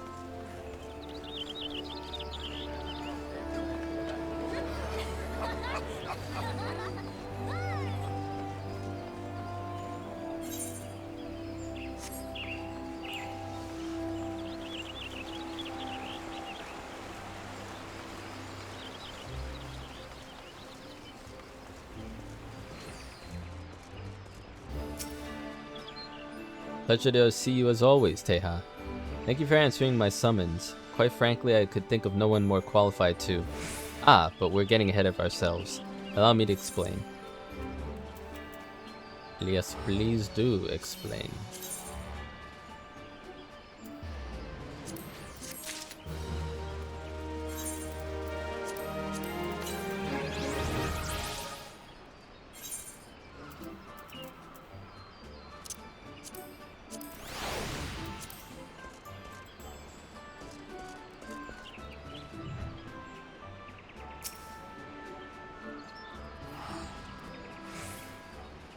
What's it say about him? When signs of the seventh dawn began clearing out the waking sands for preparation for the move to Revenant's Toll, this wide-eyed calf was discovered hiding in a disused linen closet. Though an inquiry was made by the antecedent herself, it is still not known who is keeping the beast. Independent. Godbert. I made the grievous error of visiting a great buffalo with a handsaw. I forget who Godbert is. It's cute.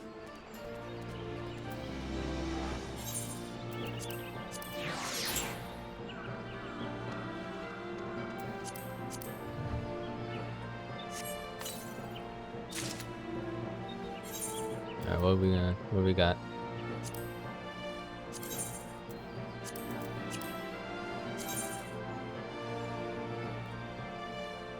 I mean, that's not bad.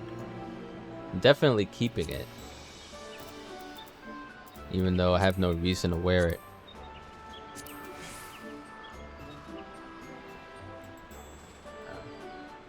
Actually, I like that more so than the shield I have now. It's really nice.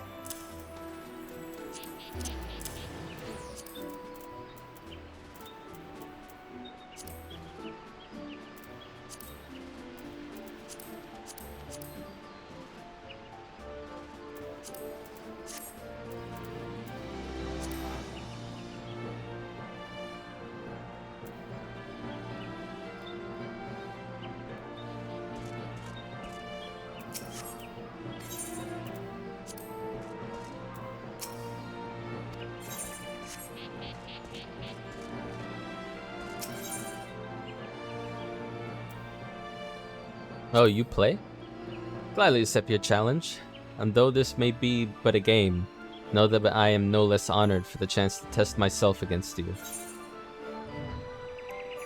Oh. The card's ranks increase proportion. Oh god. I guess we're playing this set.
Okay.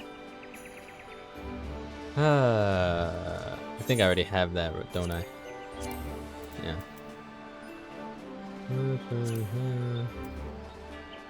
It's an ingredient. Okay. I'll check that out later.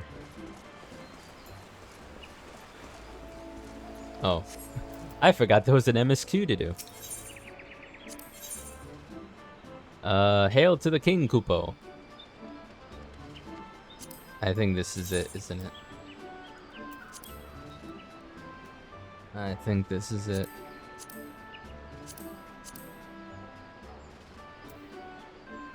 If this is what I think it is, I might end the stream here and start the next stream tomorrow with a proper whatever this may be. This may be as simple as just doing it. It might be an absolute clusterfuck depending on the group I get. Not long ago, the Moogle Kuplo Kop visited the Adder's Nest to request an audience with the Elder Seed Seer. Spoke of an imminent threat to all Moogle kind, one which would imperil the entire 12's wood if left unchecked. You proved an able ambassador to the Sylphs, and we would have you reprise the role in our dealings with the Moogles. The rest of you should hear from Kuplokop himself. He awaits you with the Elder Seed Seer at the Lotus Stand.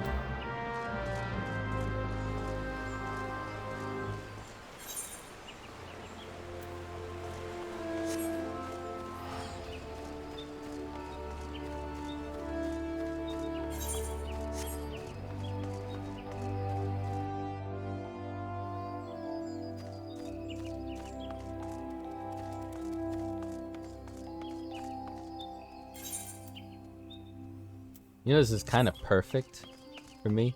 I'm gonna stop by, like a quick pit stop to this achievement dude. Whoa, wrong way.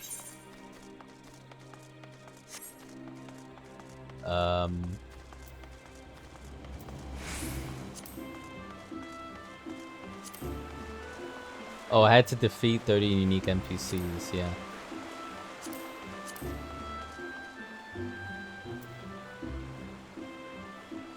Heart shift font.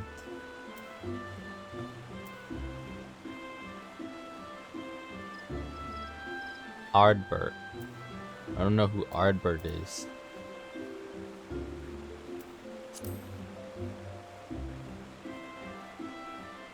Triple Triad Roulette.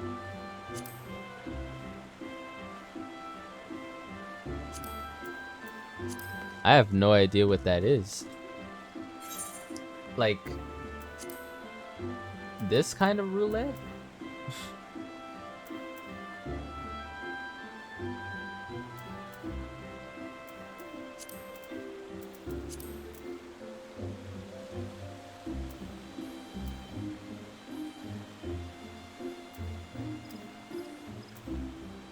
Only got 2 choices in that. I don't know.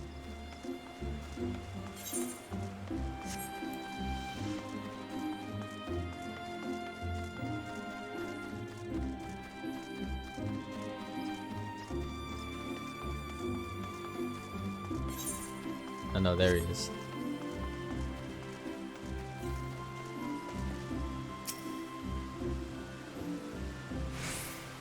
You've accomplished enough feats to keep the bards singing for a lifetime, lad. Such an achievement shouldn't go unrecognized, and to that end, I'd like you to have this. Consider it a token of my highest esteem. 3 achievement points about the achievement. Please maybe exchange with Yep. Right.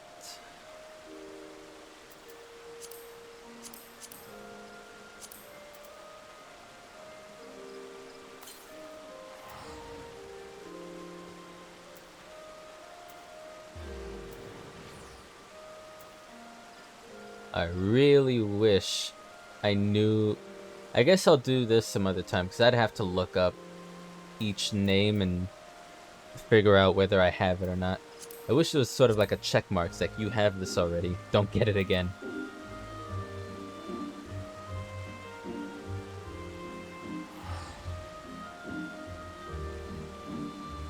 A lot of this seems like minions, the rest of it.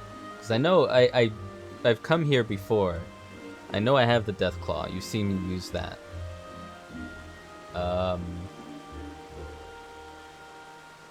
think that's... yeah, that's Behemoth. So I've gotten that. I don't remember if I've gotten that yet.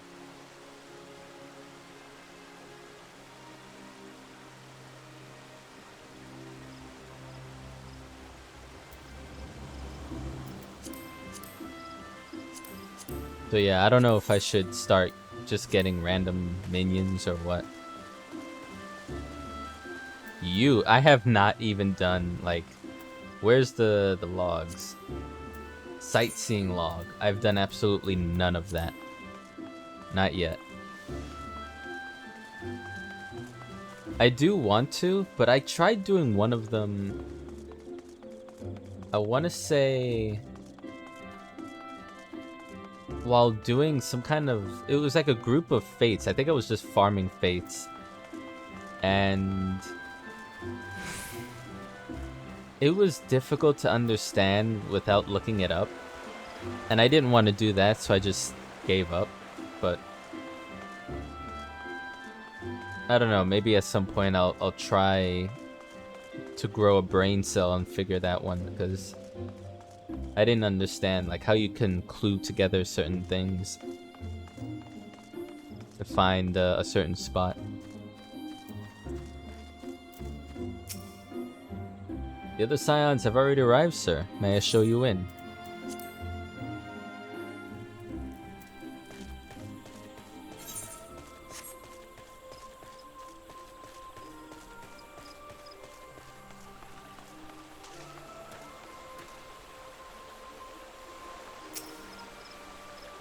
A threat to Moogle kind. I had hoped the antecedent suspicions were ill-founded, but I cannot see who else it could be. Must be something bad to have gotten Kuplo Kop this worried. Have you seen the way his thin gummy is bobbing? What? Oh, you. Oh, I don't know about this. I don't know about this at all. But I suppose Raya owes right. They've left us no choice, Kupo.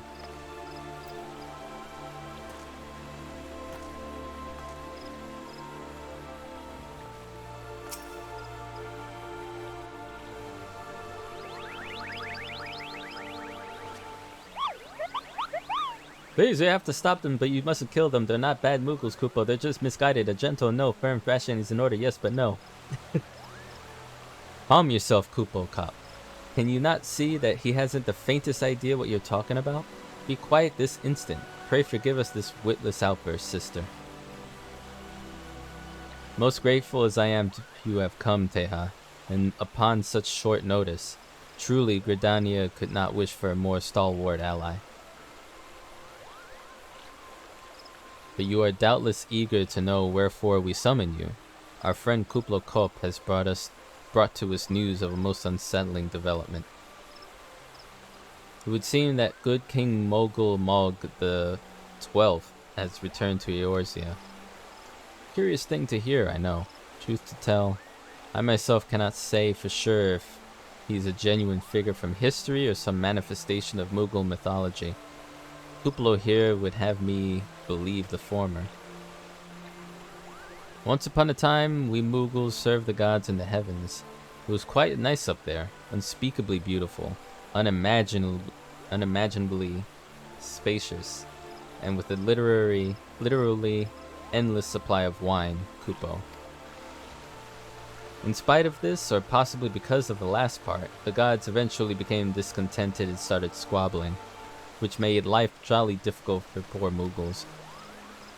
So good King Mogul Mog the 12th, may his glorious name live forever, decreed that the time had come to leave Kupo. The realm of man would suffice, he said, so all the Moogles should live there instead. Unfortunately, the two realms were so far apart that we couldn't safely fly down, but good King Mogul Mog the 12th, may his miraculous foresight ever be praised, knew exactly what to do, Kupo. He had a rope, you see, the longest one ever woven. This he nobly held while his subjects climbed all the way down to the world below. And that is how we Moogles came to this land, Kupo. All of us except good King Mogul Mog the 12th. May his courageous sacrifice never be forgotten. He alone would remain in the heavens so that Mogul kind might at last know peace. Except he has not remained in the heavens from what I understand. That being your reason for contacting us, yes? I'll bet he tied the rope to something. Good thinking. Remind me again what the problem was with him returning to Eorzea? The problem, Yida, lies in the fact that he was summoned. It is our belief that good King Mogul Mog XII is a myth made manifest via means akin to those employed by the beast tribes in summoning their gods. Wait, you're saying a handful of Moogles with a boatload of crystals wished really, really hard, and he just sort of appeared. Would that even work? What I cannot fathom is why they would even try. With Garuda humbled and the Ultima weapon destroyed, what new threat could have prompted them to take so drastic a measure?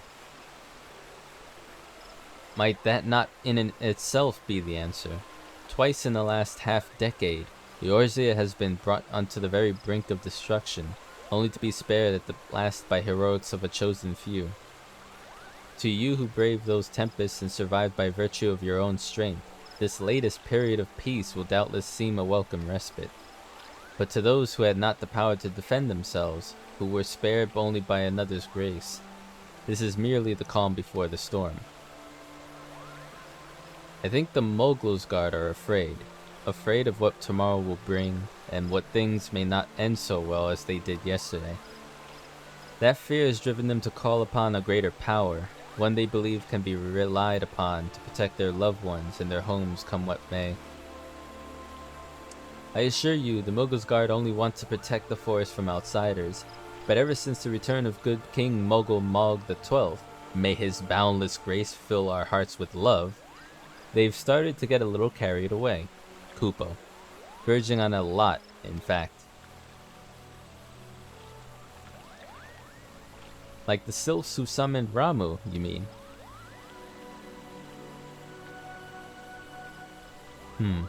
We cannot discount the possibility that this entity is influencing the Moogles in a manner similar to that of a primal.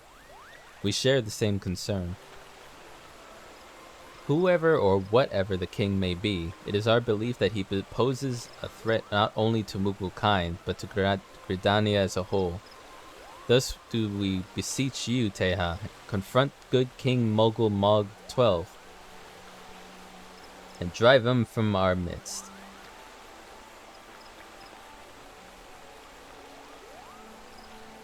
Humbly I do thank you.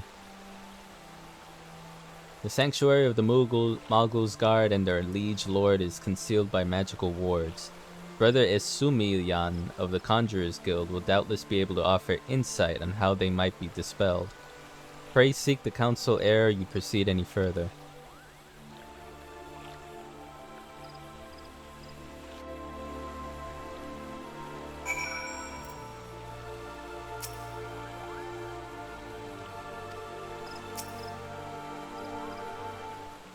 Remember, no killing, Kupo. A sound thrashing will more than suffice. Oh dear, oh dear.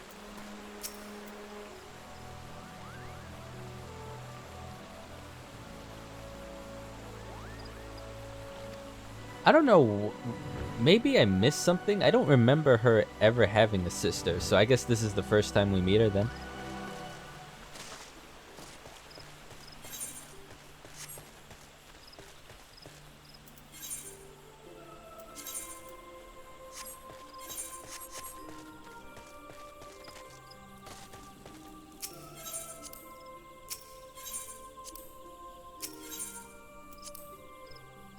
Sometimes I like to use my keyboard for that, but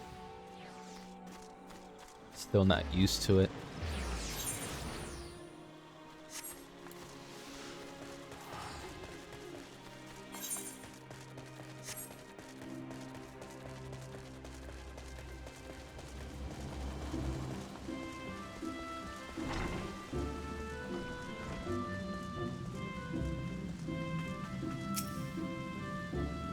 Welcome, Teha, welcome.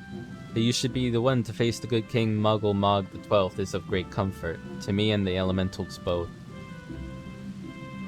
As I'm sure you know, Moogles are not by their nature a warlike race. Yet should the king be suffered to remain, it is like that his influence will bring about a change in them. Thus does it behoove us to defeat him quickly, before any lasting damage is done. Make whatever preparations you deem necessary and inform me when you are ready to seek the king.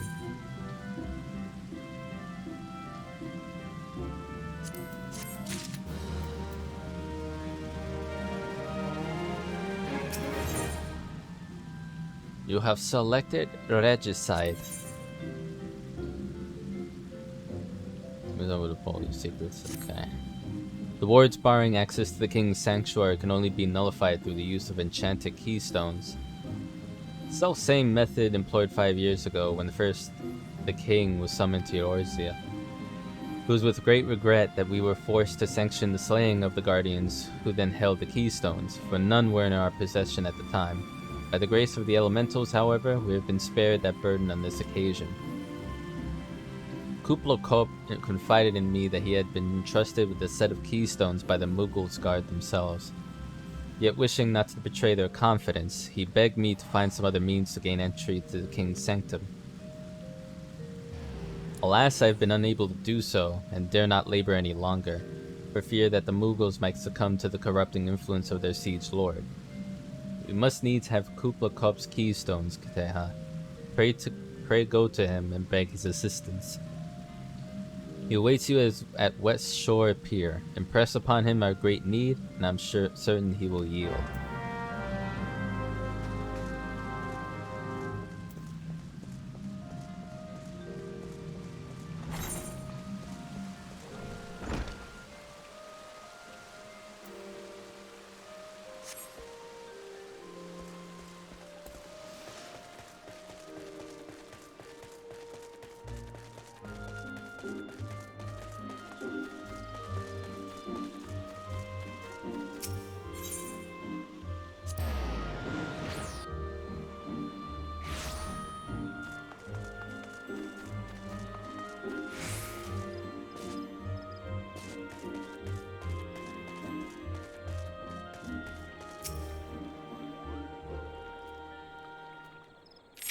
So, how will you do it, Kupo?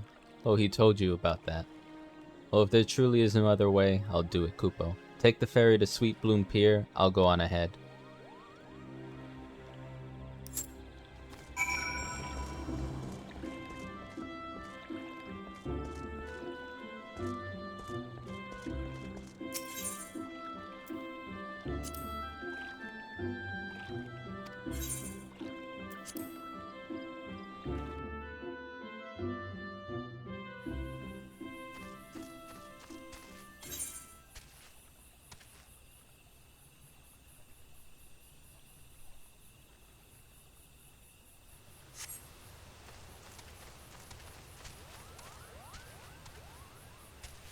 What's happening here? Don't you dare lie to me, Kupo. I know what you're planning, and I won't allow it. Open your eyes, Kupo. The king will never be satisfied, no matter how many crystals you bring him.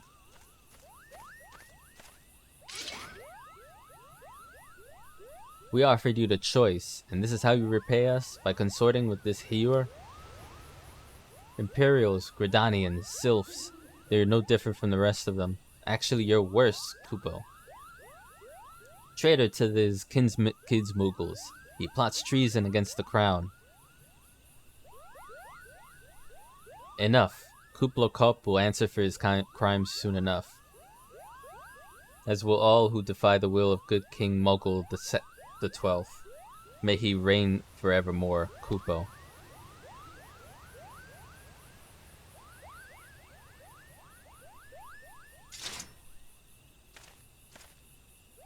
King is planning to purge the 12's wood of his enemies, Kupo. We've got to stop him before he's too late.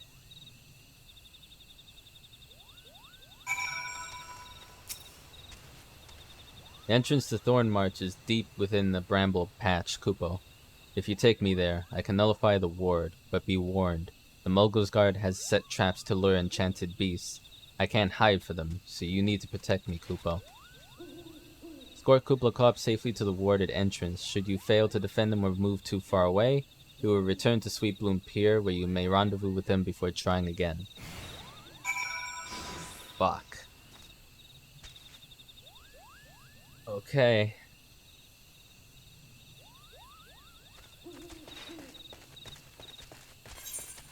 We're going there and okay, yeah.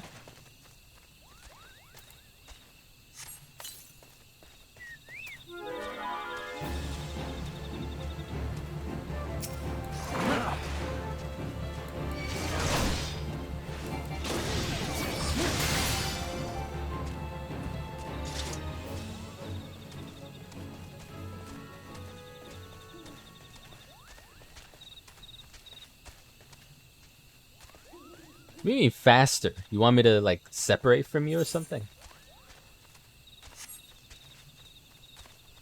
Actually, we might have to go this way if we're gonna take a shortcut.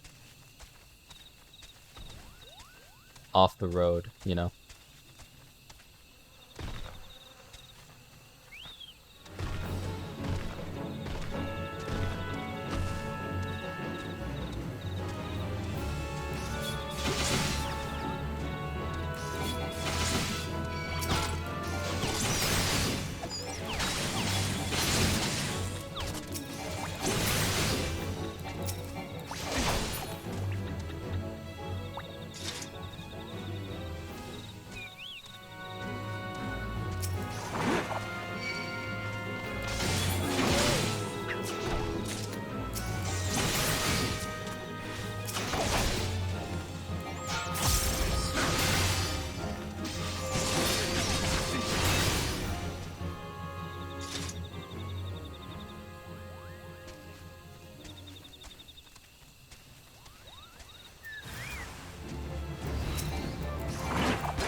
I'm gonna see something right quick.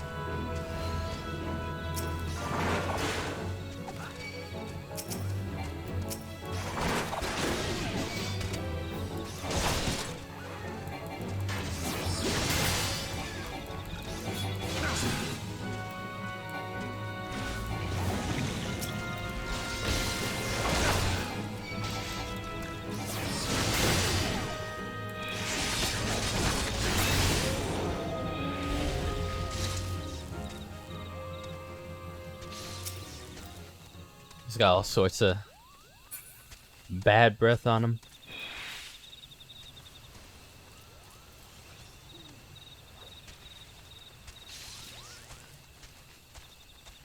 God, these are gross.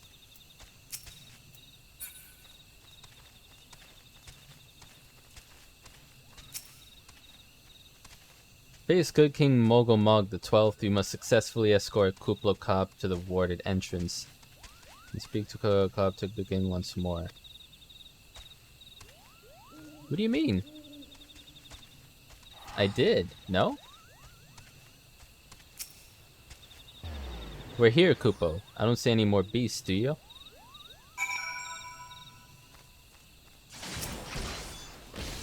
Are you ready to face the king, Kupo? Step closer to the ward. Raise your hand and focus, like when you attune to an aetheryte, Kupo. I'll open the way for you.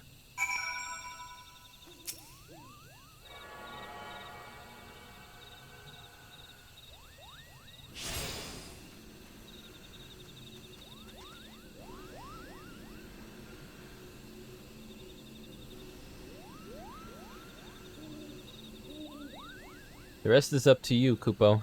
Now go and teach those foolish Moogles a lesson and send the king back whence he came. If he even is a real king, honestly.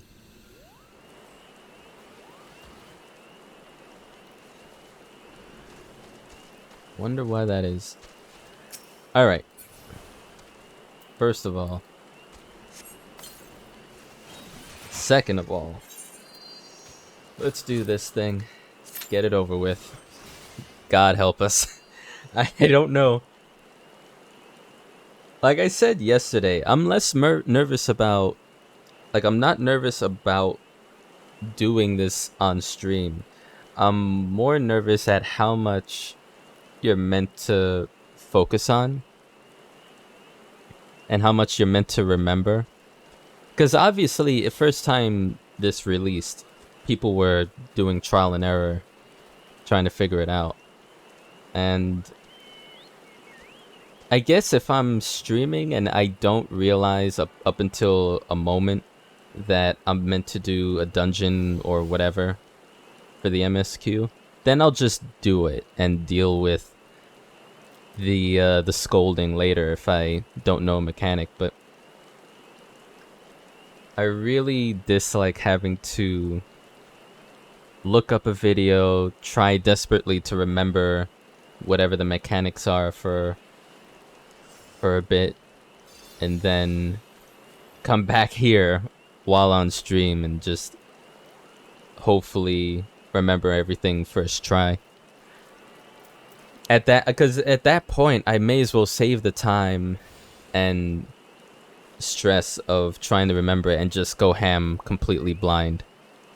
I'd rather do that than have to look it up on stream.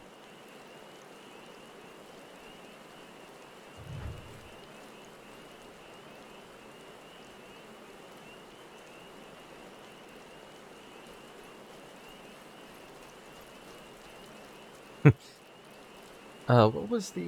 Is it? Yeah, it is. Okay. That's what that is. Whoops. Oh, whoops. That's my bad. May as well switch to this, because I'll be... It's not like you guys are going to see it anyways, but...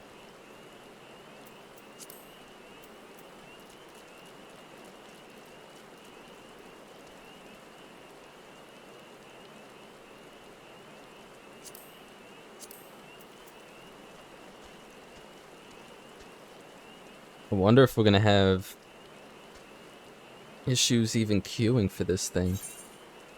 There's like 27 other parties recruiting, but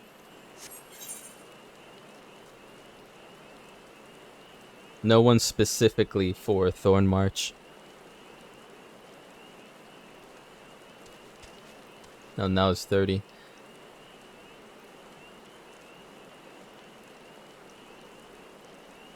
I wonder when you do roulettes, because I know roulettes are randomized queues for, I think, certain types of content.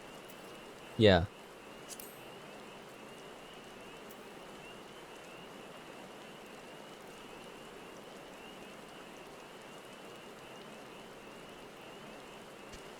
I don't know what that would do to me. But apparently everyone's short on healers and they need healers, so.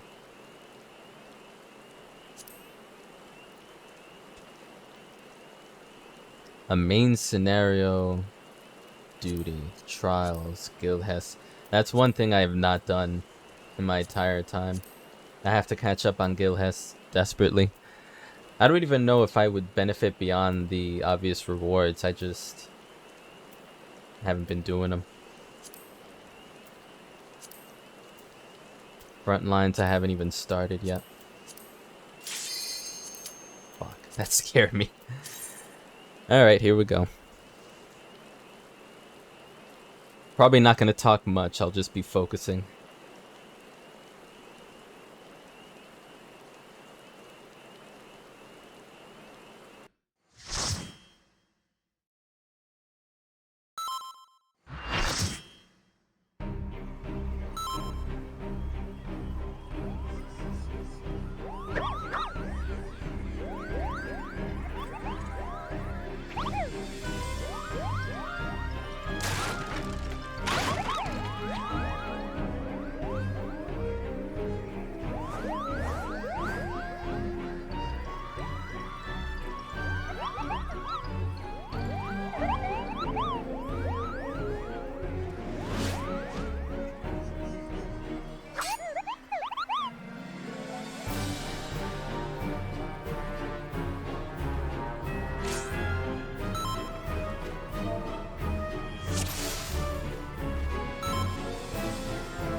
Alright, here's wave 2, apparently.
Hey, we did it. It wasn't that bad at all.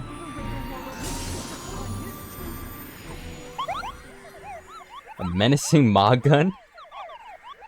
Oh god. Moogles carry guns.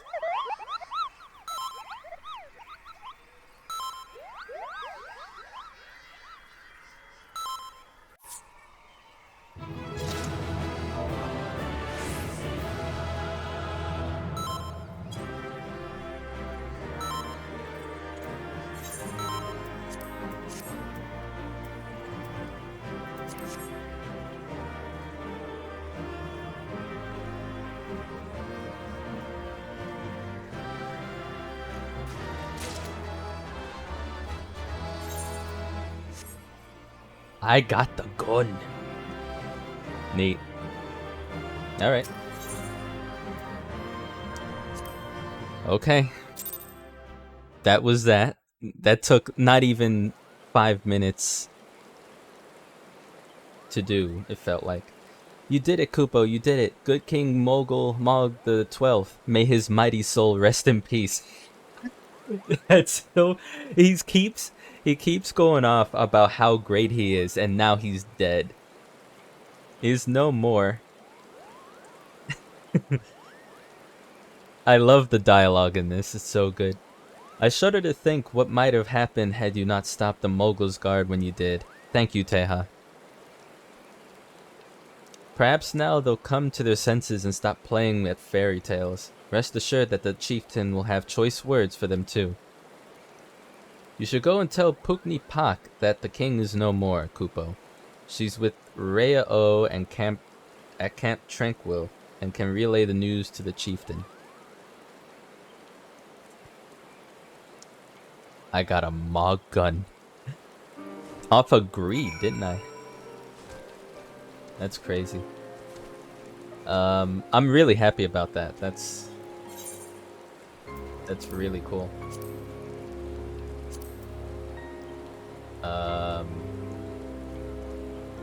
Let me see something right quick.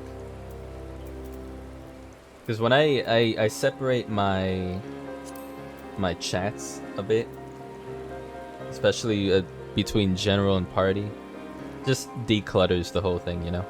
Because I also use general for quest and lore dialogue, just in case I miss something and I can read back to it.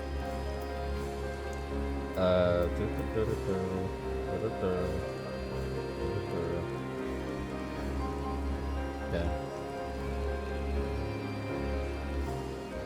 Just trying to like recall what I gained reward-wise from that. Gets lost in the excitement. I got poetics. I got more poetics.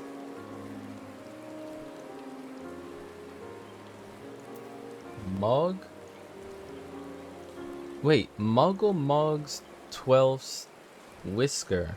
This regal whisker once belonged to good King Muggle Mog, 12th of his name.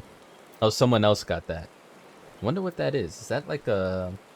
Oh, it's a part. For crafting material.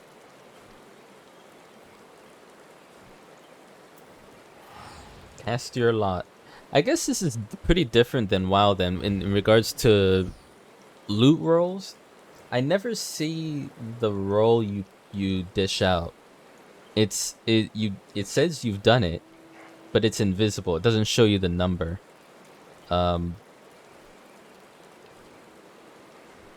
Which I guess is fair enough. I mean, if you get it, then you got the highest roll, obviously. If you don't, you don't. I just didn't expect to actually get it. We will read on... Oh. Well, some people don't. Oh, they do show you, but it's at the... It's after everyone has cast their lot, right? And then... So I rolled greed 94. Someone was really close to getting it, though.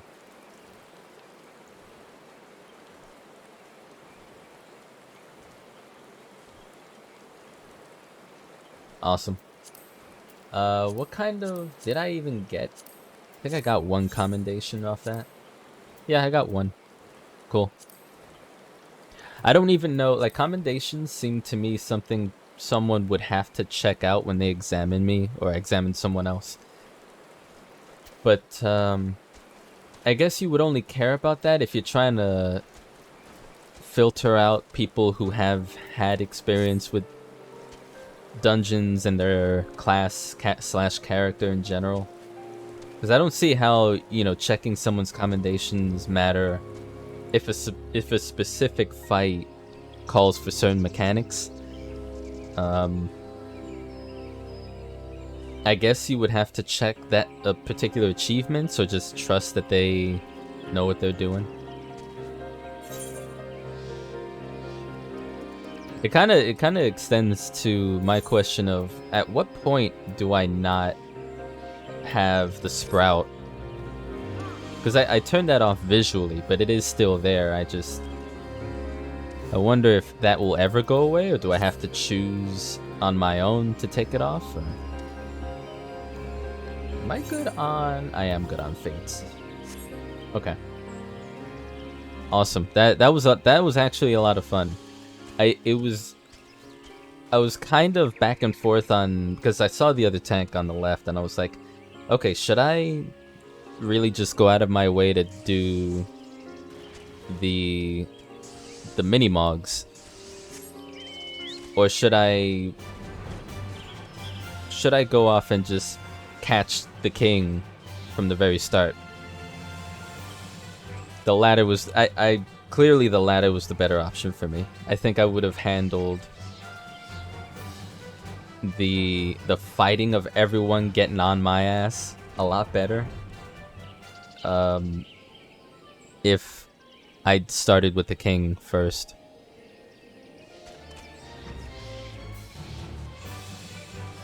Then again, I mean, I still had the document, so I could just go off that. Where am I going again?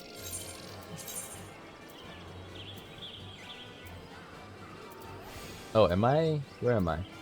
Oh, I'm like way off. Okay.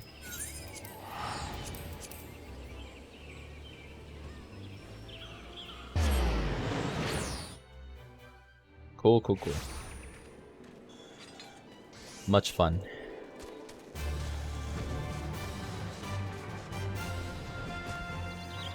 I really like the mount music for the Magitech armor. And this shows how little I've played it. It shows it plays a remix of the Final Fantasy VI theme, and I only know that because when I tried it out years and years ago, I only played up until the point where you get in. I think you wake up at the inn.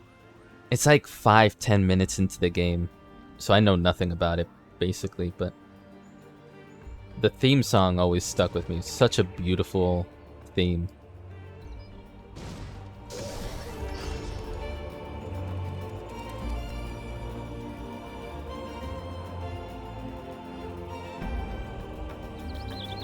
So good.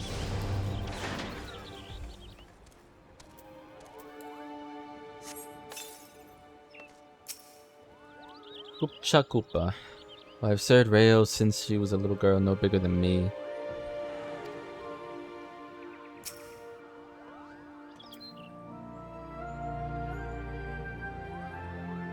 You might be discerned from the horns on my head. Yeah? You know my sister? 3 seed seekers. Myself and our younger brother, Arun Senna. Self-protection, white magic is hard healing. So we have to small need. Okay.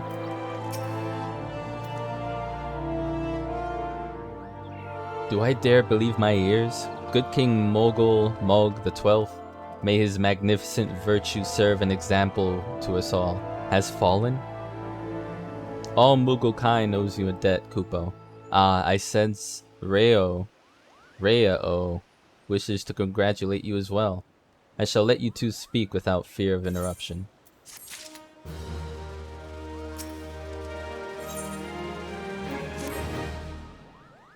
Your bravery in service to Twelveswood and her Moogles shall not be forgotten, Teha.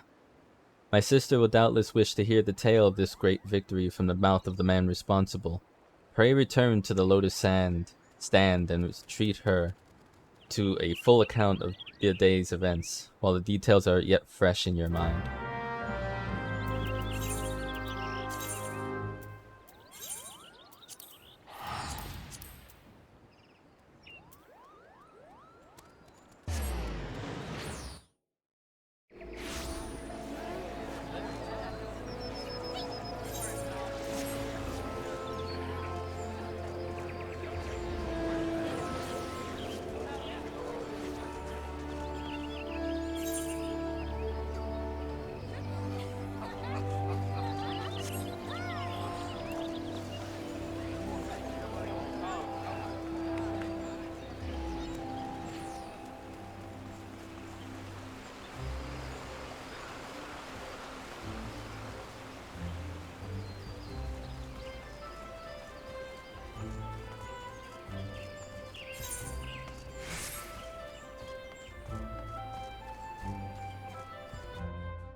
Elder Seer. The Sith Seer is expecting you, sir. May I show you in? There's a lot of S's in that.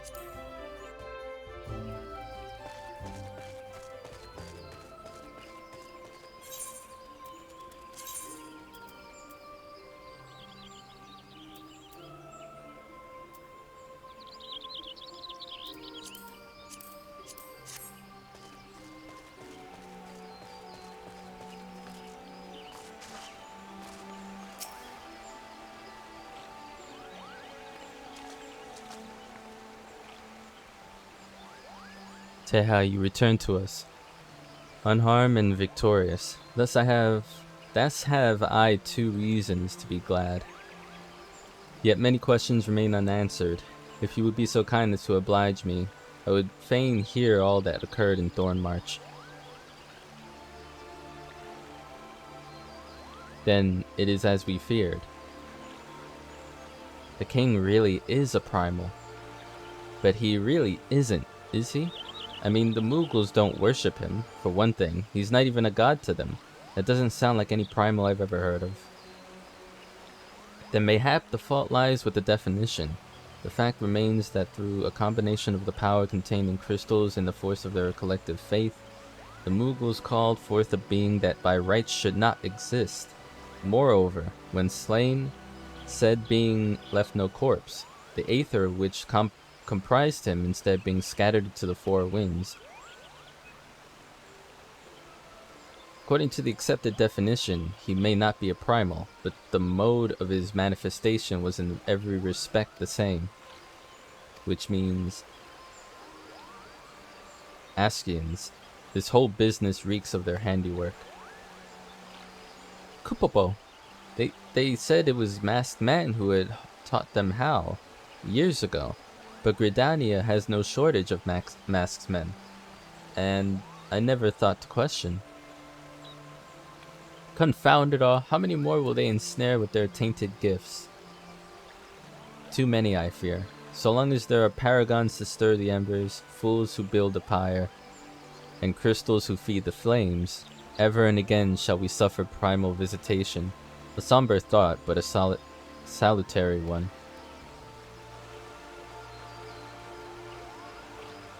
My heartfelt thanks, Teha. Already the information you have provided has proven invaluable. The Grand Serpent Marshal and I have much to discuss. Oh, before you do, my lady, I was hoping we might finish discussing that other matter. The matter of which you speak has even now been settled. The Scions shall not want for support. We shall be glad to send additional supplies to Revenant's Toll. We knew we could count on you, my lady. While Yida and I remain to discuss the particulars of our arrangement with the Elder Seer, mayhap you could return to the Waking Sands and apprise the antecedent of all that has transpired. Okay.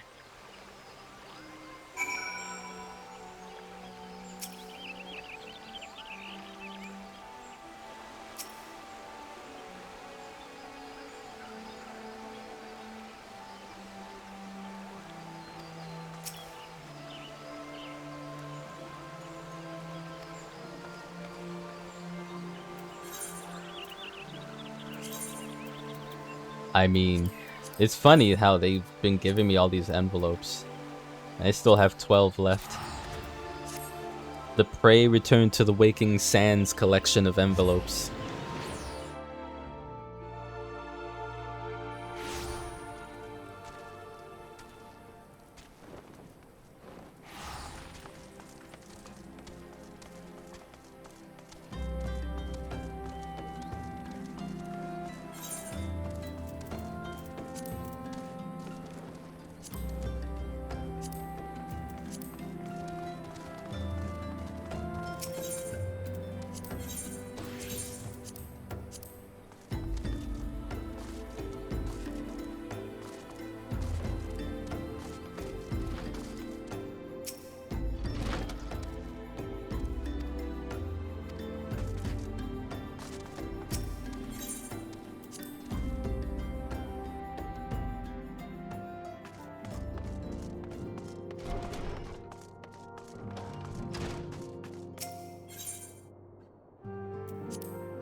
Good to see you hale and healthy, Teha. I received word from Yidad and Papalimo that you had felled the good King Muggle Mog the 12th.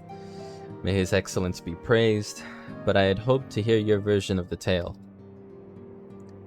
So it was as they said, summoned with the same methods used by the beast tribes and taught by the Askians. Though unfortunate, this incident did at least serve to remind the Elder Seedseer of our usefulness.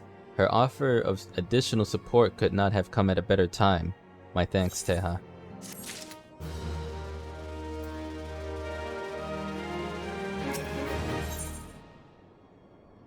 Time has come at last to leave Vesper Bay, and Minfilia would apprise you of the final details of the move.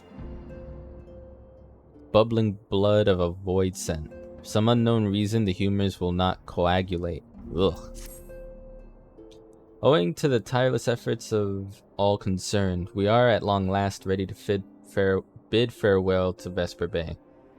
So as to avoid drawing undue attention, we shall make the journey to the Revenant's Toll in small groups, departing at irregular intervals.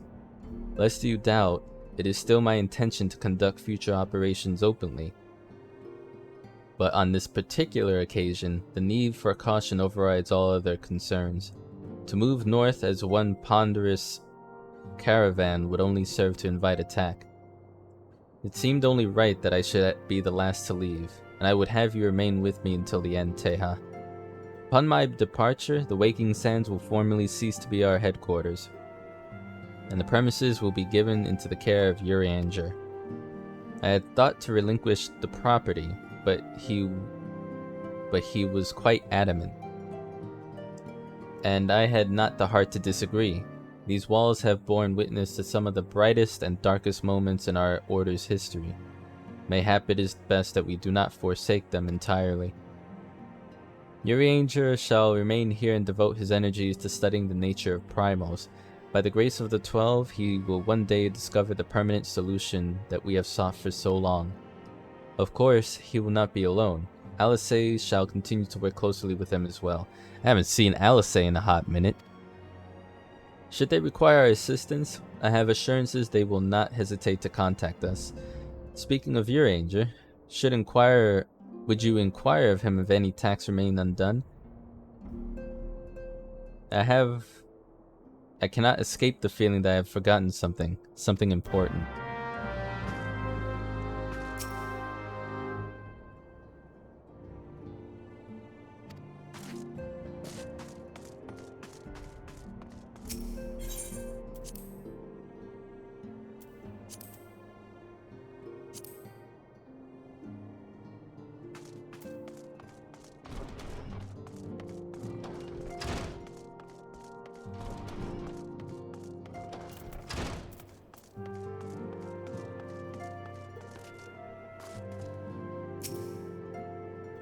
Thou art ever welcome, Teha, but I require no assistance.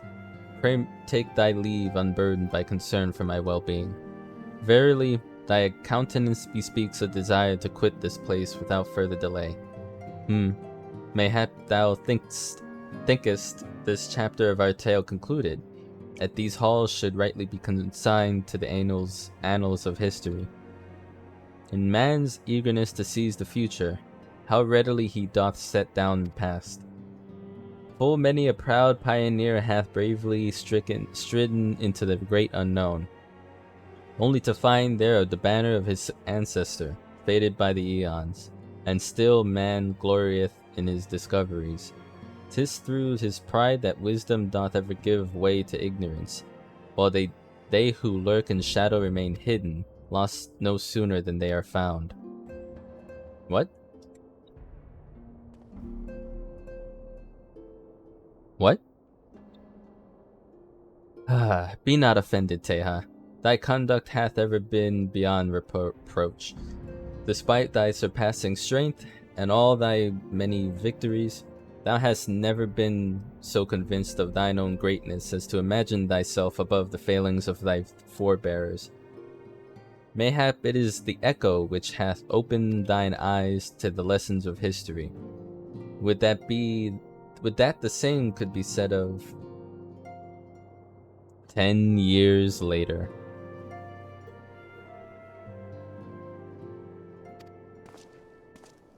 You know that to be honest with you, that thumbnail and that quest was kind of a spoiler.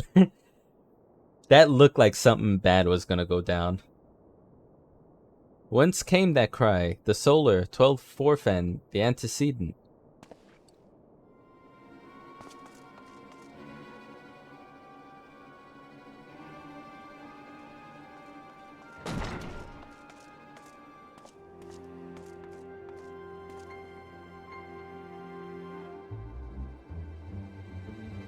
The Tea, you must.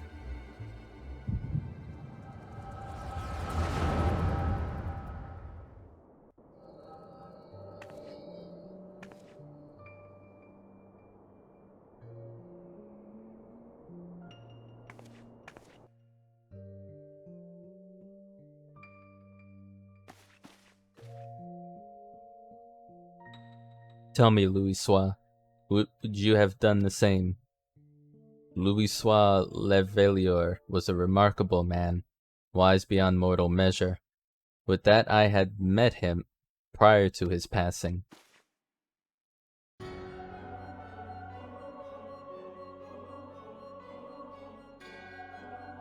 An Askian? Here? How? How readily you see. You are indeed gifted, antecedent. Oh, so he's meant to be invisible? But you're not like the others. Your robes. Gifted, but ignorant. Yet I shall not judge you harshly. The fault lies with your forebearers. It has been millennia. Mine are the robes of an emissary. Unlike he who came before, I have no quarrel with you. He who... You speak of La Habrea. La Habrea is a warrior. He fought, he fell. He may yet learn from his mistakes. Then he's still... Yeah, I mean, we didn't kill him, right? Come, I only confirm that which you already knew. There is no cessation, no oblivion, only expulsion. What are...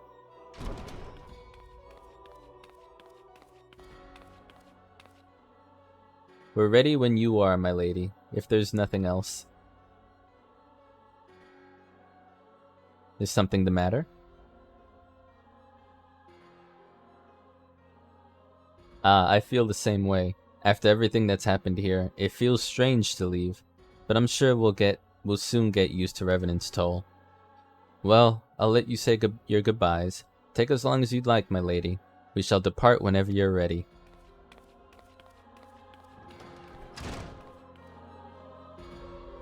It is only to be expected. She lacks the gift and the knowledge of both. To her, we are indistinct. I do not understand. Shadowless, fleshless, formless. What truth there is in each tale is diluted by time and telling. Knowledge dictates expectation, and expectation colors perception. Thus did she perceive not. Talking about Tataru or Minfilia? So it is with all but a chosen few, even you when young could not yet see with eyes unclouded. You know nothing about me, nothing. The gift grants you clarity, it grants you focus. With it you may in time come to see us as we are, rather than this crude approximation. La Habrea did not think so highly of the Echo. La Habrea is wrong about a great many things. The Echo is indeed a gift, albeit one you have yet to master. And if we did, there would be no strife between our peoples, for we would be of one mind. I leave as I came, in peace, antecedent. May we meet again as friends. Wait, stay where you are.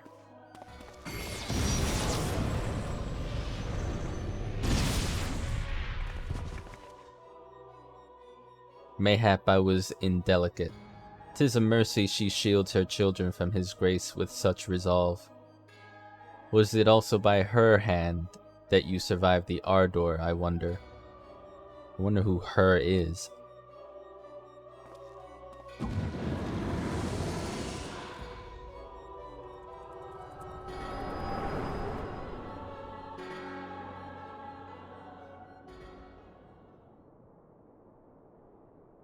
I take it there's no need to explain.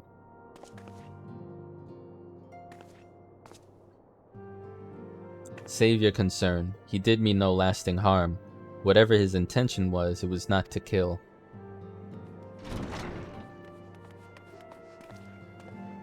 I heard a cry. What happened? Are you alright? You look faint. Do you need to lie down? I could fetch you a flask of my special tonic. The hardest drink you could find. Your Ranger, send word to the students of Baldessian. Tell them to scour the archives, the forbidden tomes in particular. If there's any reference to an Ascian robed in white, however oblique, I would know of it. An Ascian, my lady? Was that what gave you cause to cry out? I did but moments ago glimpse a figure clad in white set forth from the waking sands. Yet Ascians are wont to employ teleportation magics. Why would one be so brazen? I know not and care not. Find them, Teha. Turn every stone in Vesper Bay if you have to. Pray attend me, Tataru. Tataru's like, what the fuck's going on? I don't get paid enough for this.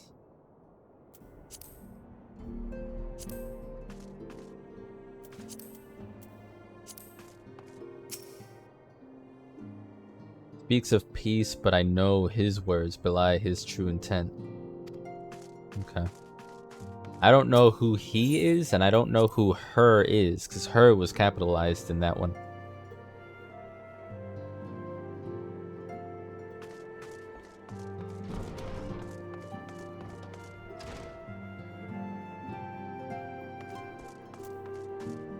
We meant to be going outside then. Yeah.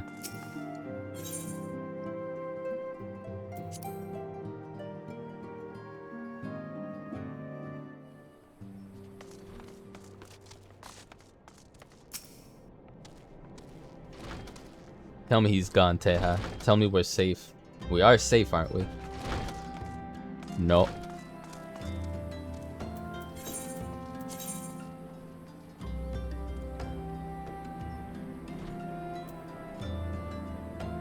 Oh, it's like right here.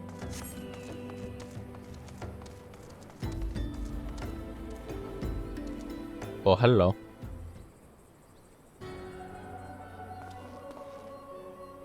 I'm told that you are the warrior of light, but I would know for myself.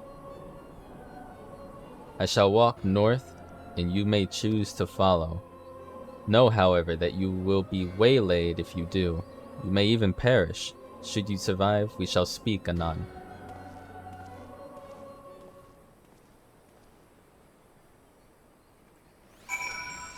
Wonder how he eats in that robe without getting stains on him.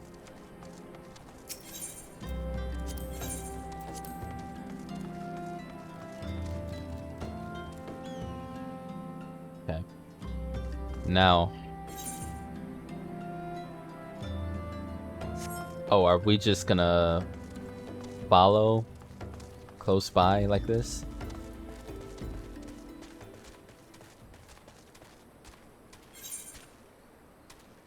He's almost level 8. You are being judged. Okay.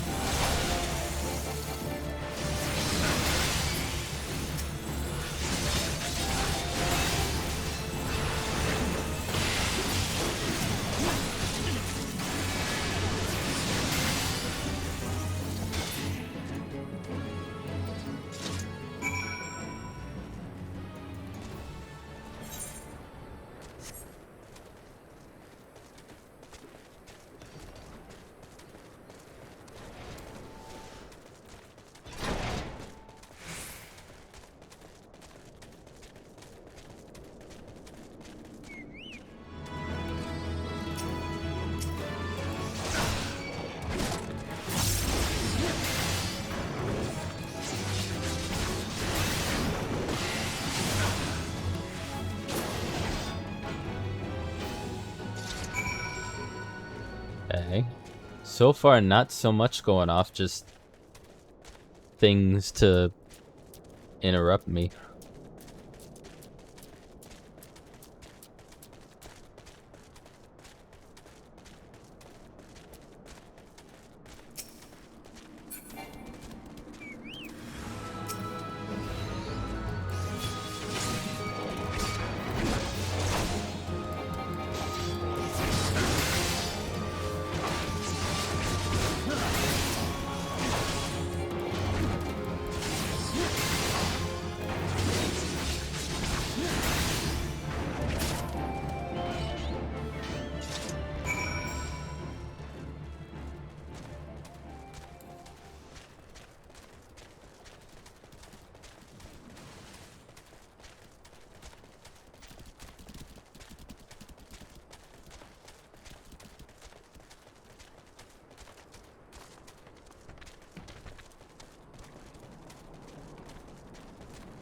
What is that? What the hell is that? I just realized that was moving. I thought that was part of the ground.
You take care of that, Warkson.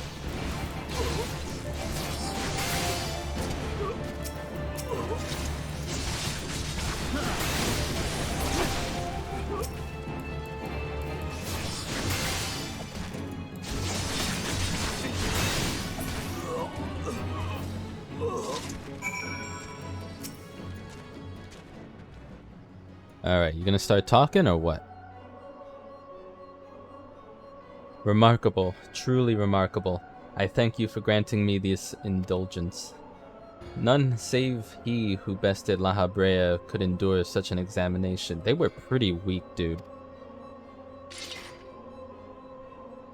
That is not a test. Have the laws of man grown so twisted in my absence that it is now permitted to lay hands upon an emissary? You bore witness to my audience with the antecedent, did you not? Then you know I acted only in self-defense. I realize the same cannot be said of La Habrea. Even amongst his brethren, he is considered unique. Nevertheless, I cannot wholly condemn his misdeeds, for through them we discovered you, one so strong in the gift that he could cast us out.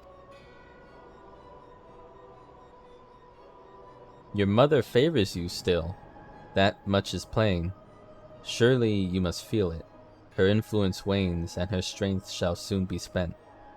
These lands, these people, this world, all shall soon change.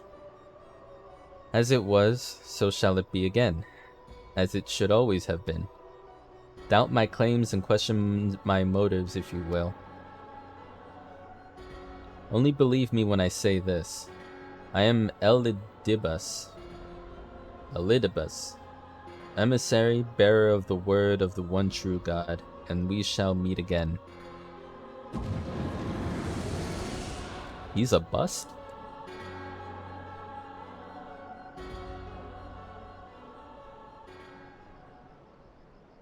Okay, now I'm just hanging with frogs, I guess. Back to the Waking Sands. I'm flying there.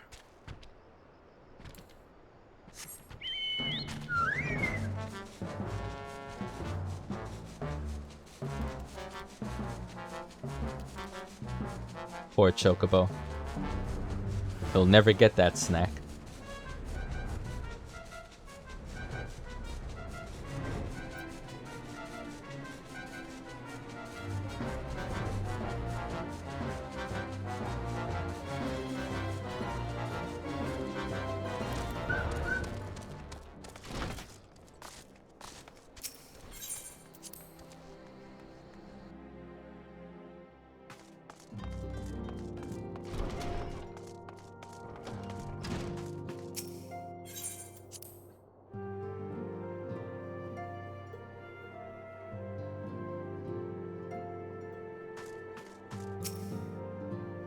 Thank the gods you've returned, Teha. After you left, I began to worry that I might have sent you to your doom. I take it our visitor proved elusive. Beg pardon? He was waiting for you. What did you do? What did he say? As it was, so shall it be again. Of when does he speak? And of what exactly? The words of this Elidibus portend much but reveal nothing, save perhaps a measure of disdain for La Habrea. I had hoped for answers, but it seems I shall have to be content with a wealth of additional questions.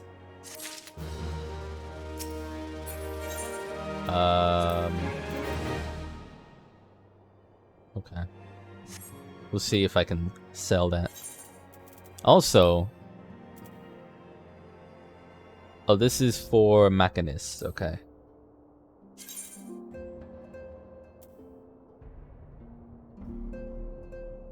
God, what the hell is it? Oh, there's a picture of a Moogle. That's cute. And a robot book? I mean, I can't wear it yet, but I will save it for later. Looks really neat.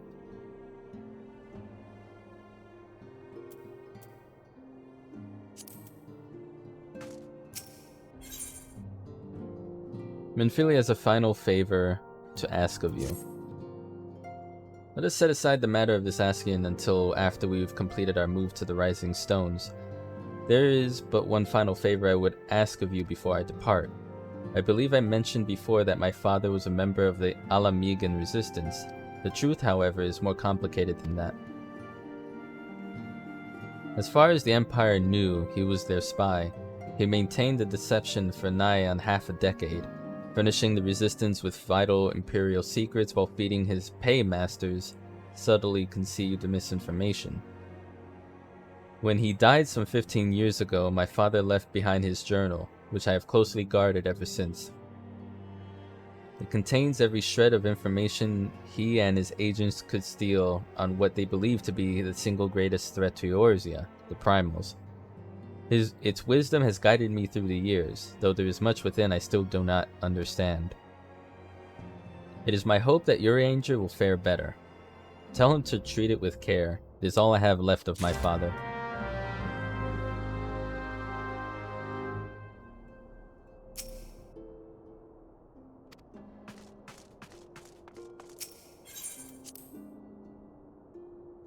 Alright.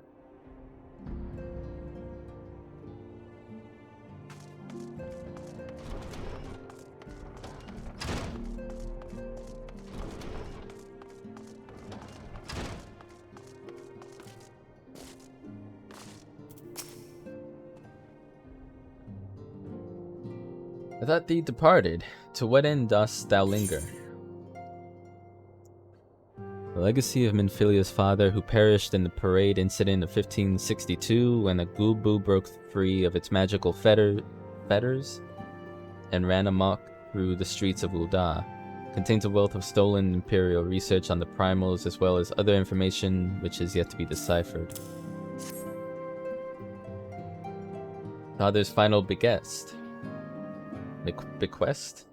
Daughter's lifelong labor. It is no small thing to surrender such a cherished memento. Well, I can imagine the antecedent's pain. Upon mine honor, I swear to spare no effort in the study of these materials, lest my lady's sacrifice be in vain.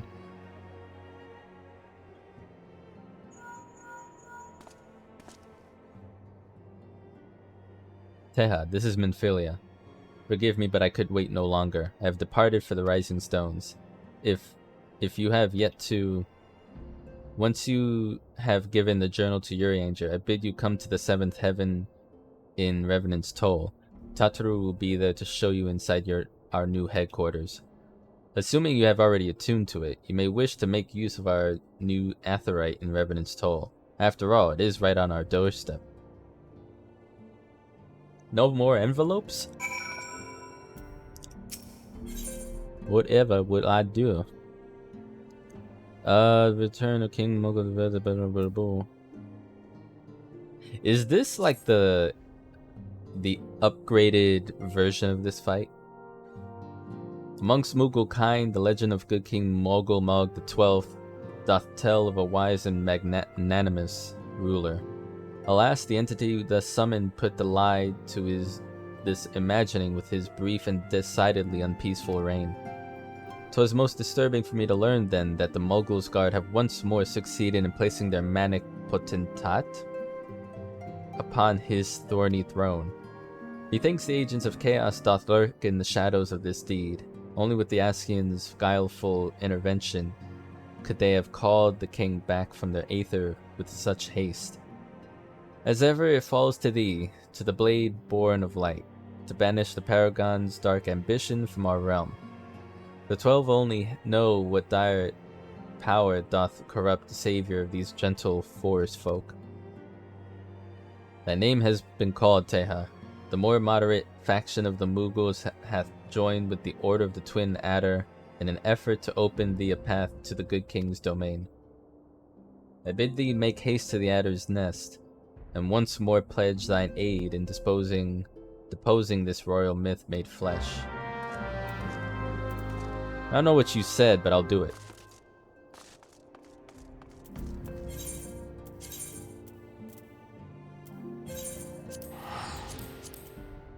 I'll just take this pit stop real quick. And then we'll port to Mordona. More donuts.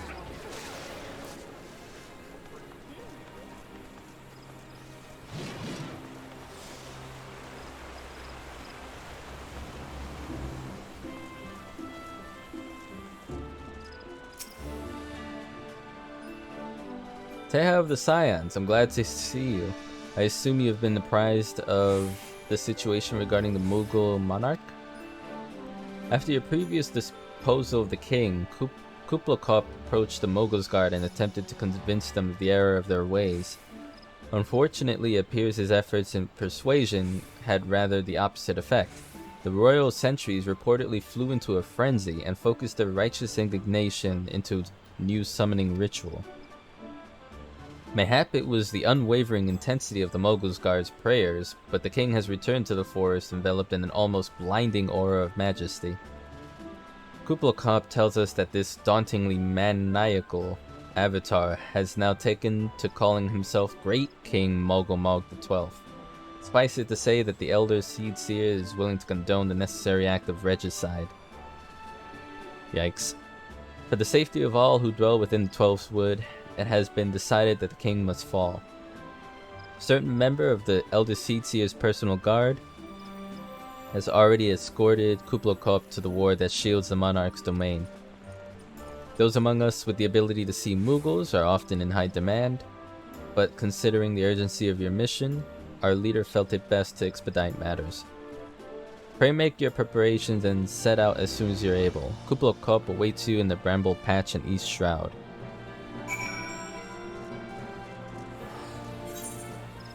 Okay.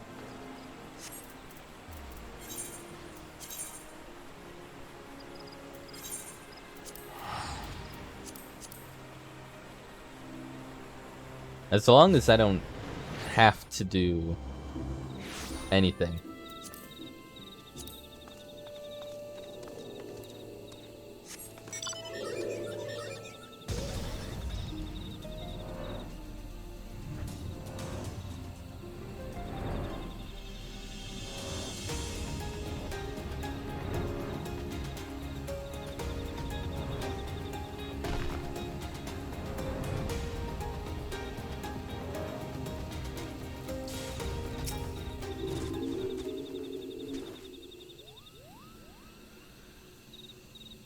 Oh, I knew you'd come. At least I was hoping, Kupo. Not long ago I had a stern word with the Moogles Guard about the dangers of turning pleasant fairy tales into disturbing reality. But they insisted that the intimidating force that is good King Mogulmog XII, may his scepter of judgment ever command our respect, is exactly the sort of savior we need.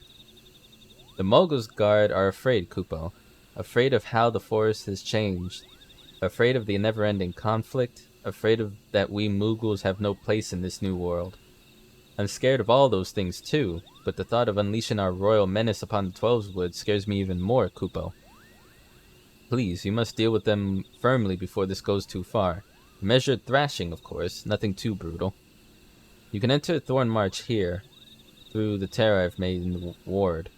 Take care, good fortune, and in the meantime I'll go let the others know that great King Moggle Mog the 12th, may his reign end with minimal bloodshed, will be vacating his throne, Kupo.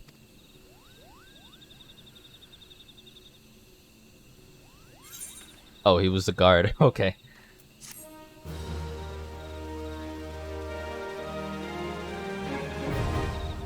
Thorn March Extreme. Hopefully I can do all of it eventually, but I'm just focusing on the MSQ for now. Let me see it. Ah, that's my first high-end trial too. Neat.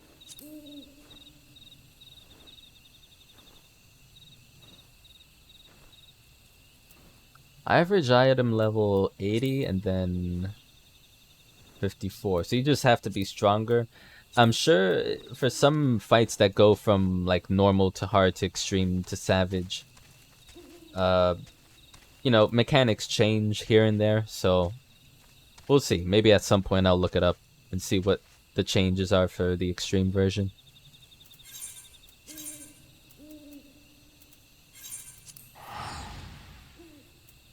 Oops.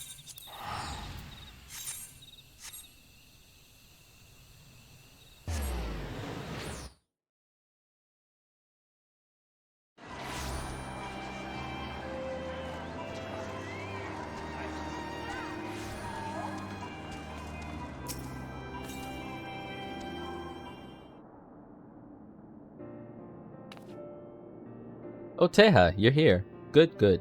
We were wondering when you'd show up. As I was just telling your restive receptionist here, I'm pleased to inform you that all documents you've prepared and all signatures signed. The Rising Stones is officially yours. Good. Splendid. From this day forward, I will spare no effort in seeing that it is as welcoming and comfortable a home for us as the Waking Sands ever was. That said, this is all somewhat intimidating, is it not? So many unfamiliar places and unfamiliar faces. Take that odd-looking fellow over there, for example. He's been eyeing us most suspiciously ever since we arrived. Cannot help but wonder if we are truly safe here. Who is you? Slaffborn. Oh. Ah, that man. I can't say I've spoken to him myself, but rumor has it he's come to hunt for ancient treasures in the Crystal Tower. You've seen the structure I speak of, no? Be hard to miss it. That massive pillar of shining crystal that looms high over the land just to the southeast of here. If the tales are to be believed, it's a remnant of some ancient civilization. The details remain a mystery, and that's no doubt why it's drawn adventurers and scholars from all over looking to unearth its secrets. The man over there is no exception, and if my instincts are true, he knows more than most.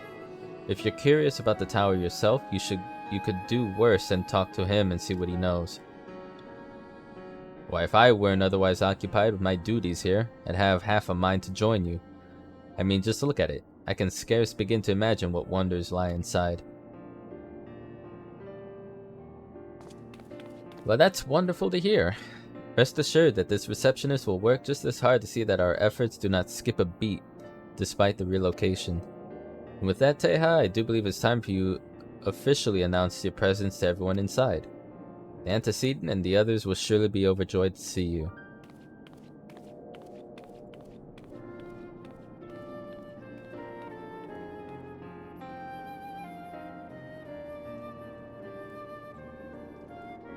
Crystal Tower Quest Series is now available from the Outlandish Man.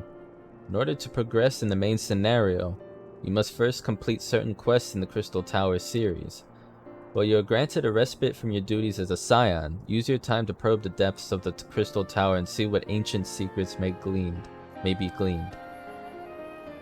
Okay, so MSQ stuff, that's fine. I'll be right back, sir. Give me a moment.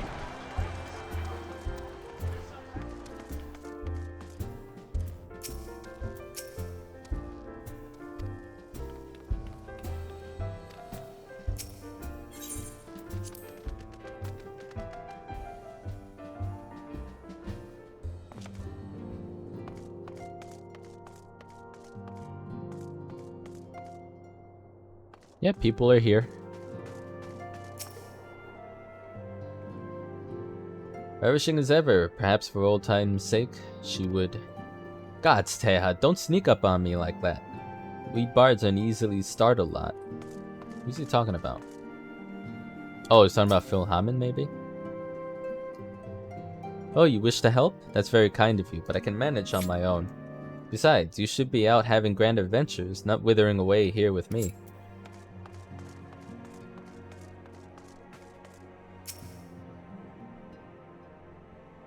As you can see, our Charlayan allies have furnished us with a wealth of new tomes. It would be prudent for you to broaden your knowledge as well. Why'd you take that book out of your pants so quickly?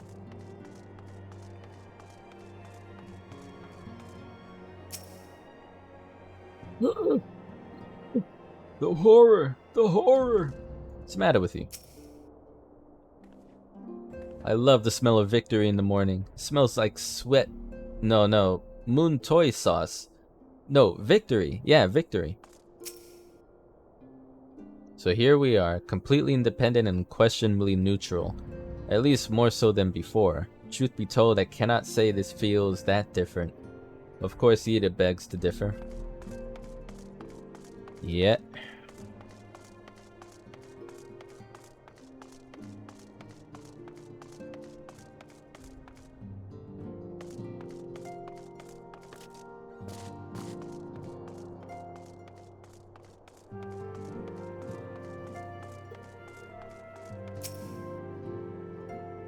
Is it not wonderful, Teha? Nary a single presumptuous merchant has darkened our door. I know full well they will come in time, but for now let us enjoy the respite.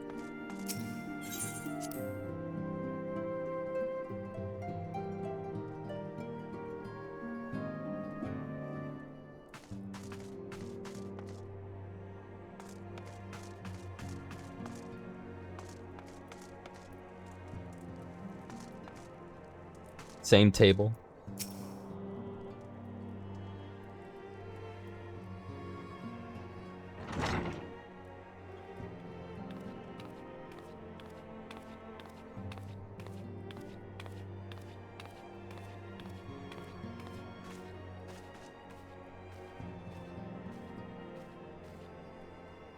Well, it is certainly spacious.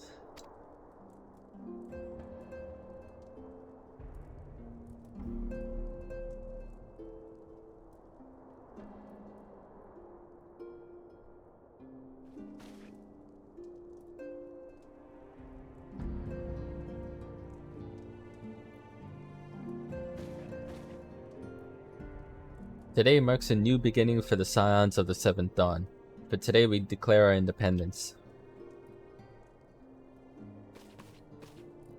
We shall henceforth be beholden to no nation, but serve all of Eorzea's people, proudly and openly.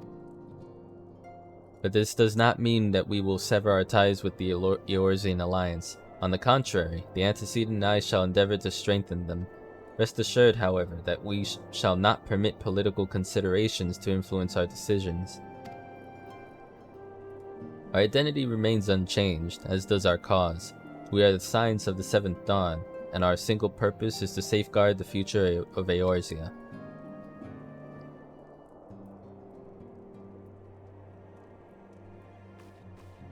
For Eorzea!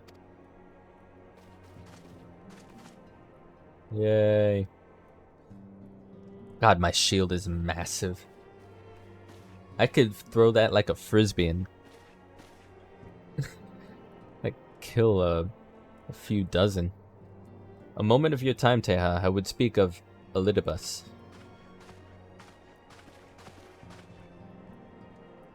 Pardon the intrusion, my lady, but the matter with which bringeth me will admit no delay. Mine every attempt to contact the students of Baldesian hath been met with silence. No one will respond. How odd. Allow me to try.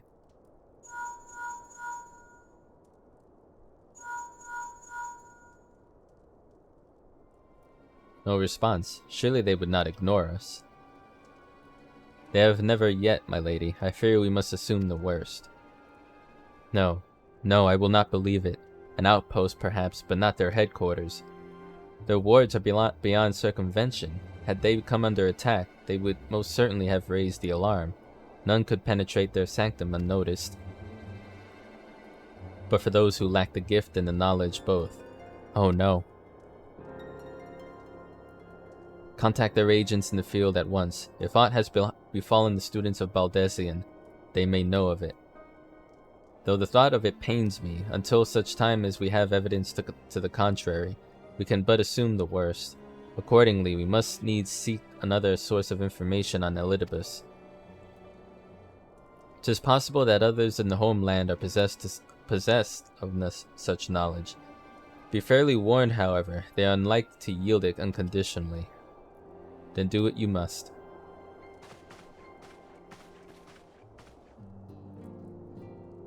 Yet another unforeseen and unwelcome development.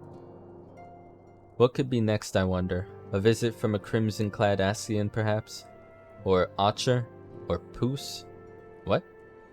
And which of our allies will then fall silent? For a time I thought we had gained the upper hand. When you shattered the Crystal of Darkness and cast out La Habrea, I dared to hope that we had found a way to rid ourselves of the Ascian menace. But I was wrong. He endures and may yet return. Upon that point, I have no doubt that Elidibus spoke true. Yet there must be a way to destroy them utterly, a way to spare this world of their unholy machinations. I dare not consider the alternative. There are forces at work we do not understand, Teha. I discern them all around, in disturbances too great and too numerous to be dismissed as mere coincidence. Doubtless the Paragons are involved, but how and to what end is far from clear. I know not what will come, but I do know that we will arise and meet it as one. Ah, my stalwart hero, your face is a picture of resolve. My face is a picture of dead inside, sometimes. I know what you will be ready when the time comes. With luck, however, that will not be for a while yet. Pray return to your private affairs with my blessing. Should anything arise, you will be informed.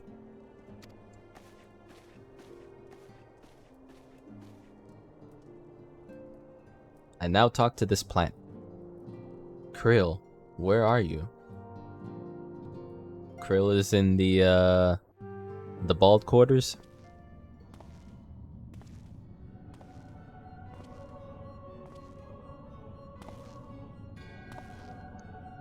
Nabrialis, your intercession was not foretold.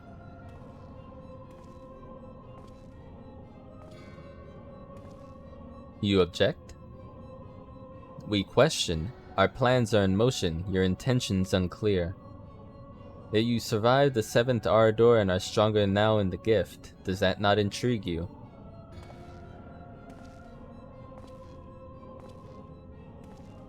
No, it does not.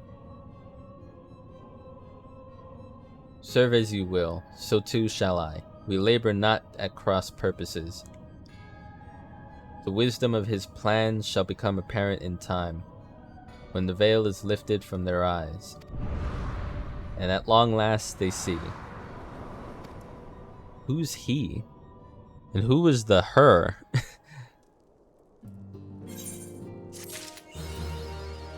A realm awoken.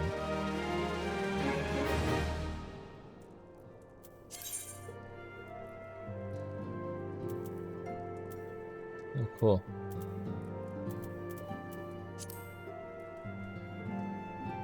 So was that it? Does that mean that was the patch? That was 2.1? And we're doing like 2.2, I guess? And I know 3.0 has to be Heaven Sword. But, yeah, I don't know. We're getting better gear now.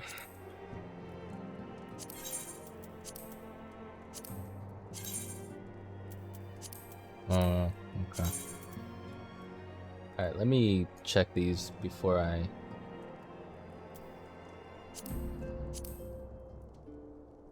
Oh, they're all the same color from the looks of it? Maybe. I don't know.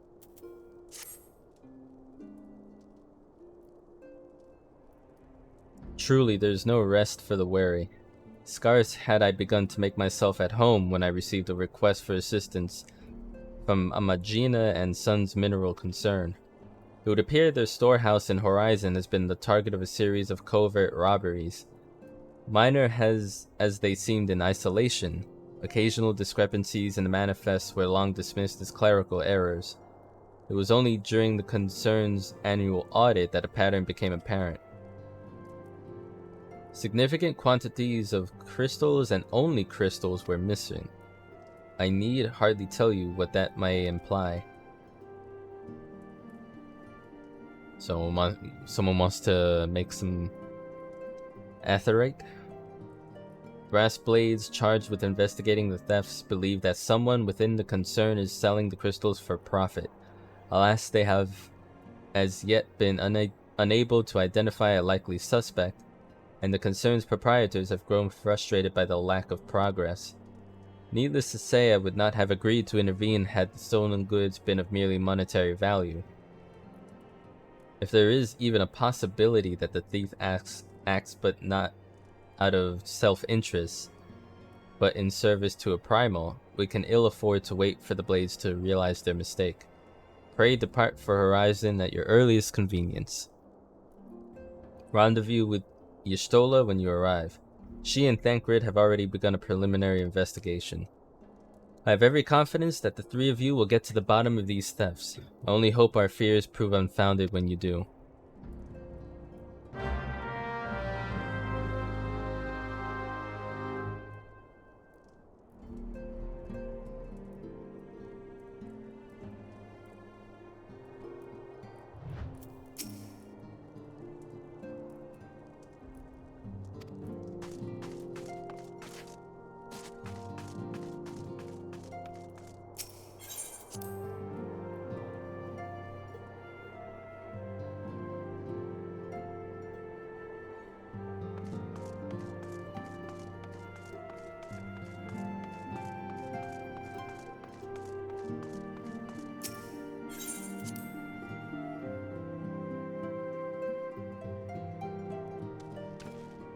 I'm gonna see something right quick.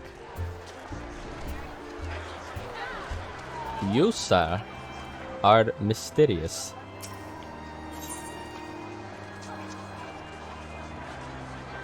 Oh. I think I sold some of that. Yeah, I have grade 6 now. And even then, what is that? From user levels 1 to 60? Like, I'm rocking 139 gear at this point, so I might just throw that away. An oddly guard man visiting Reverend's told us some information that might be of interest to an experienced adventurer. Do I know you? Ah, unless I'm very much mistaken, you are the famed adventurer who bested the Garlean Empire's general, are you not? The great Teha Strife himself. Amazing. And more than a little serendipitous. One might even call it fate. I but recently received word of a truly unique opportunity. You see, an opportunity the like of which none but one of your proven worth could take advantage. The reward? Not less than the accumulated knowledge of a fallen civilization. The risk? A single misstep could cost you your life. But what is a little danger to a storied hero such as you? A man with absolute confidence in his own abilities stands to profit handsomely from this venture. No. I crave no recompense for my part in bringing this opportunity to your attention. The historic discoveries you shall make will be reward enough, I assure you. If my words have fanned the flames of your curiosity, then I bid you seek the man by the name of Rambrose at St. Coinarch's Find. It is he who stands at the doorway to untold marvels, waiting the arrival of a champion bold enough to march across the threshold. Orderly.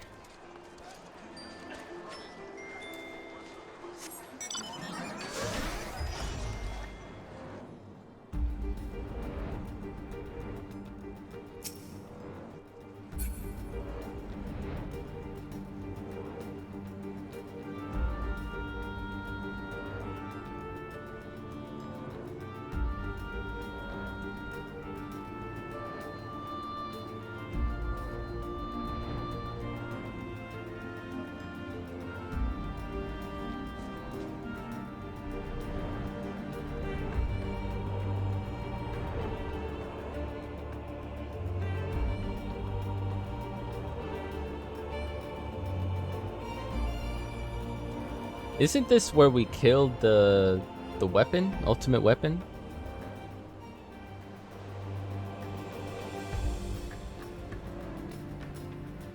I actually don't remember where we were at that time.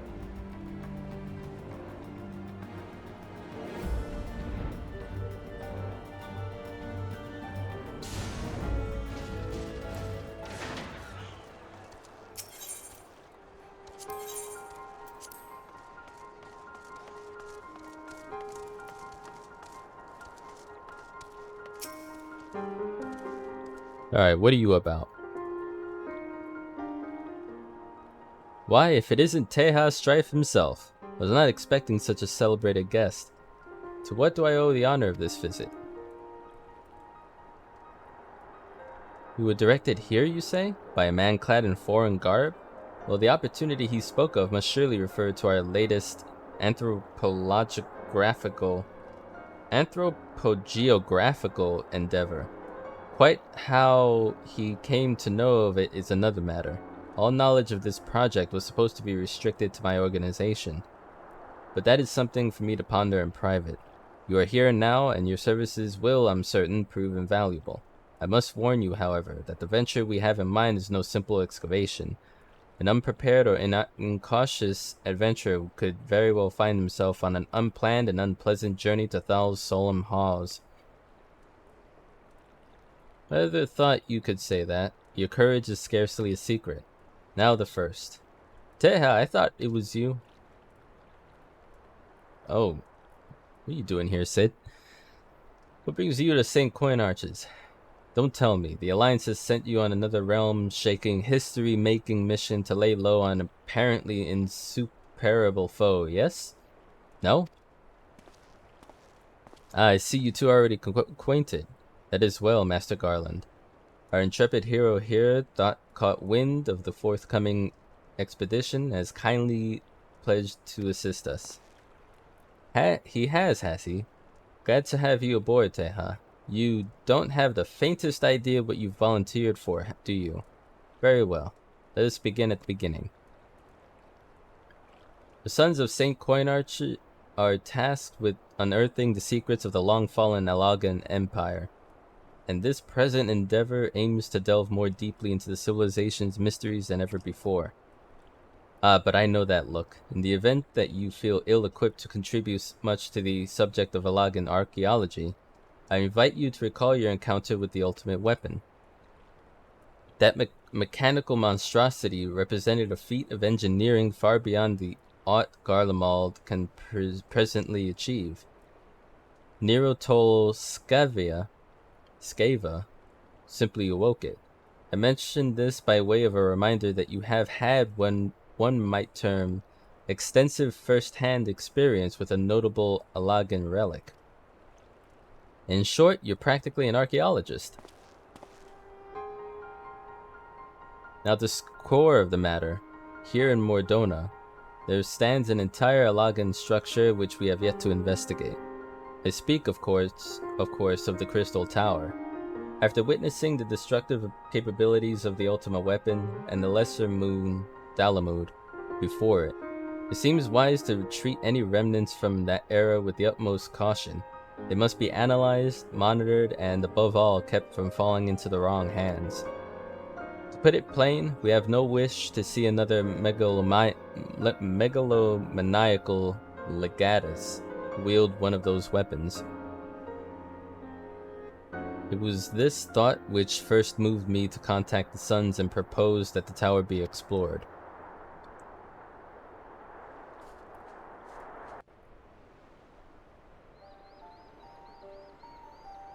For several millennia, the Crystal Tower remained hidden, buried deep underground.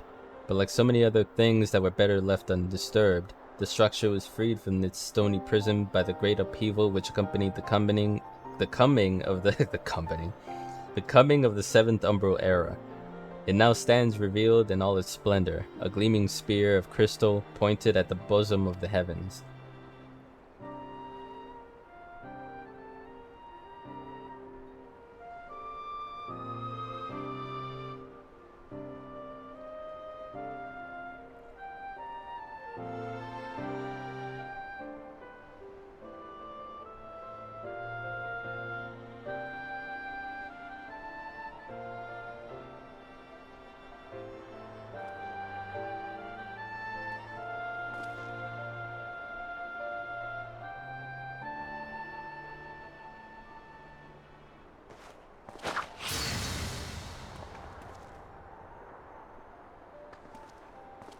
We believe the tower to be the repository of much of the ancients' wisdom. Unfortunately, its entrance is guarded by formidable defenses. We cannot so much as peep through the keyhole, much less set foot inside.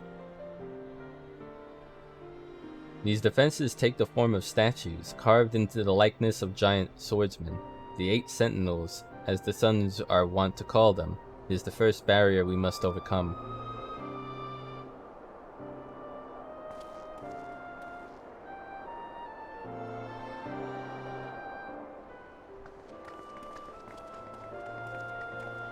Why not simply fly over them in an airship, you ask? It's been tried before. Any vessel that ventures too close to the tower is blasted out of the air. We either destroy these statues, or the front door is forever beyond our reach.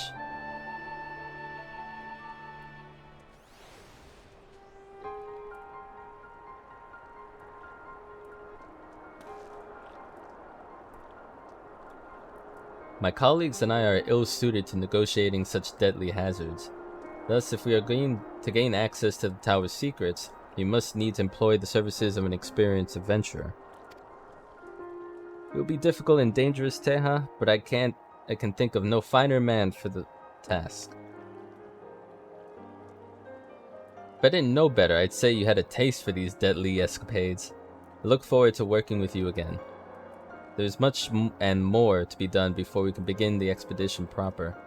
Take some time to prepare yourself, and I shall explain the challenges that lie ahead.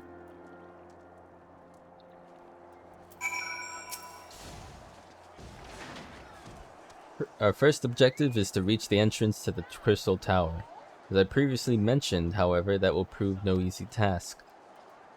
The entrance is guarded by powerful defense mechanisms, each utilizing one of the 4 elements of fire, water, wind, and earth. Anyone attempting to simply stroll past these unsleeping sentinels invites swift obliteration. Based on Master Garland's analysis, however, we are reasonably certain that the attacks of these lethal contraptions can be reflected using a crystal of the corresponding element.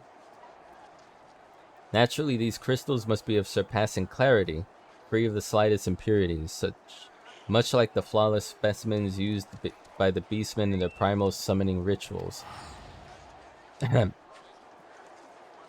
Mayhap I should have said exactly like the specimens they use. Were they any other way, we would not ask this of you, but we need someone to enter the beast tribe's strongholds and liberate their perfect crystals. For the moment, I would have you focus on obtaining 2 of the 4 crystals we require. Pray makes for La Noscia, where both the Sapsa spawning grounds and Ugamaro mines are located. You may be certain that the materials used in the Beastmen's sacred rituals will be well defended. Whether you choose to venture there alone or with companions, I shall leave to your discretion. But whatever you do, please be careful.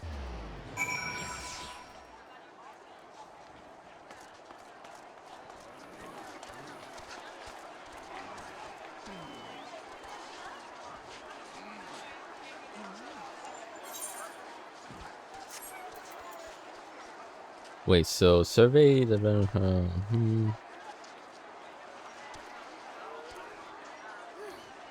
Okay.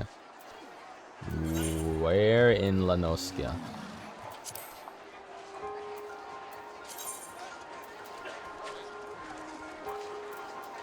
Oh, no shit, we've been...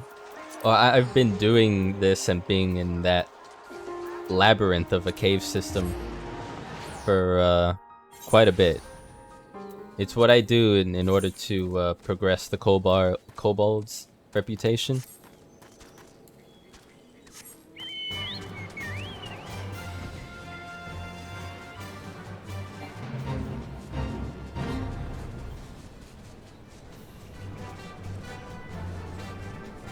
Let me see what I have to do.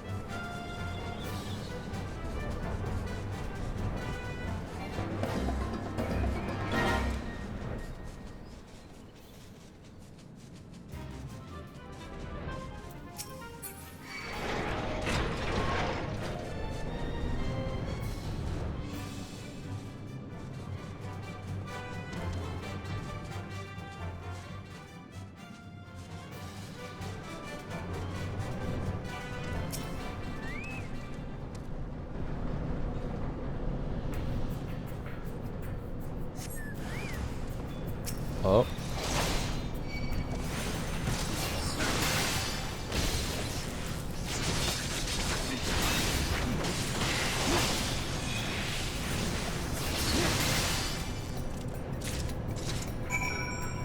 That was easy.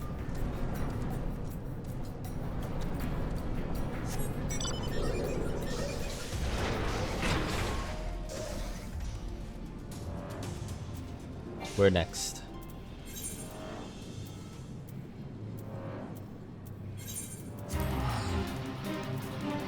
This is literally taking me to the different tribes people that I'm already familiar with.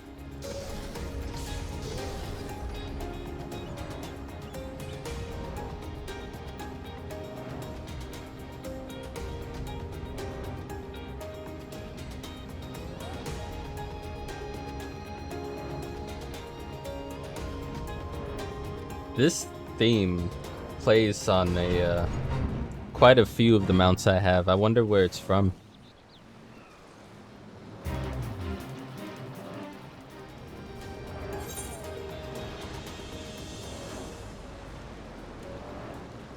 Oh, it's all the way on the edge? Alright.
Basic kick.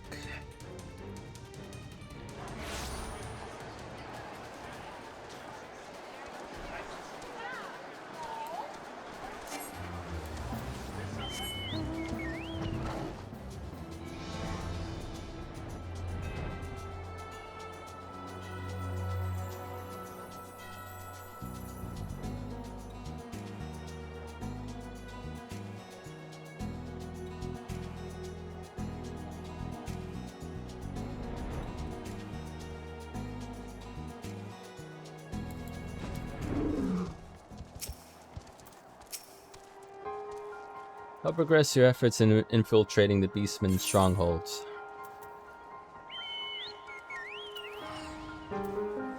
Titan and Leviathan.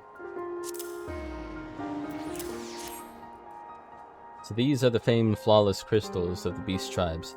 I've seen countless specimens from I know not how many excavations, but nothing compared to these. Their purity is astounding.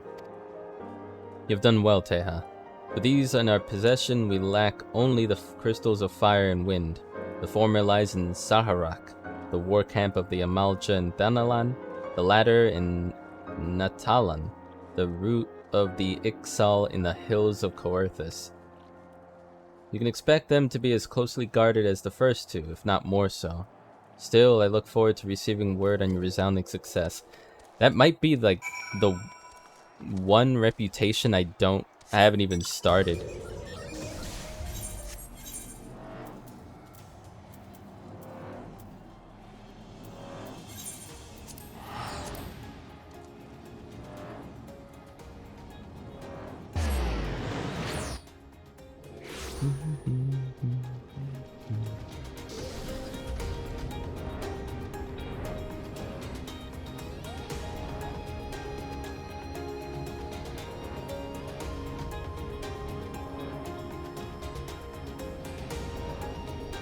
I wanted some scenery, but I actually have no idea where I'm going.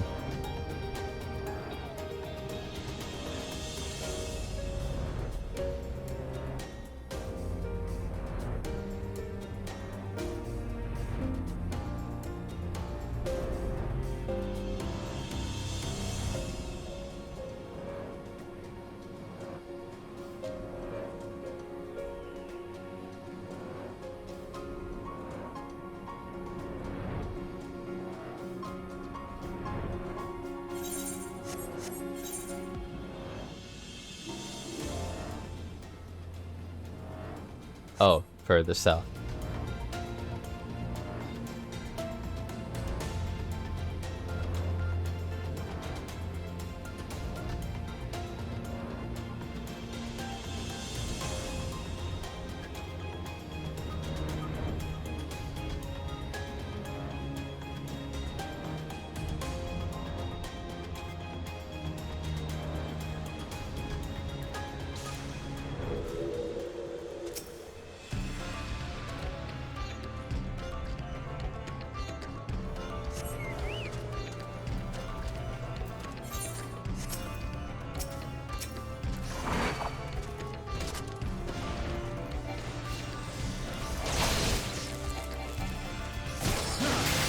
Look at the mask on him.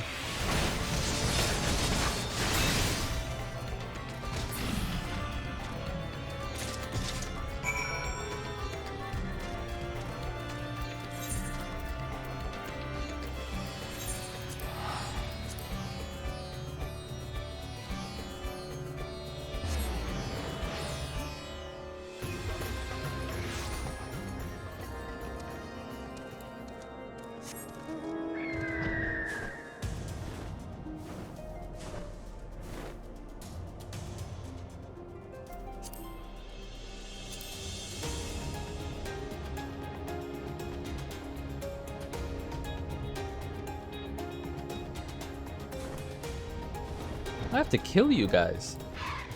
What is this? The, Natalan Boldwing. Alright. Sure.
Where would the... Yeah, I kind of see it. Really curious how you would gain favor with... If there is a fourth reputation, where I would find it. Because all I'm seeing here are side quests.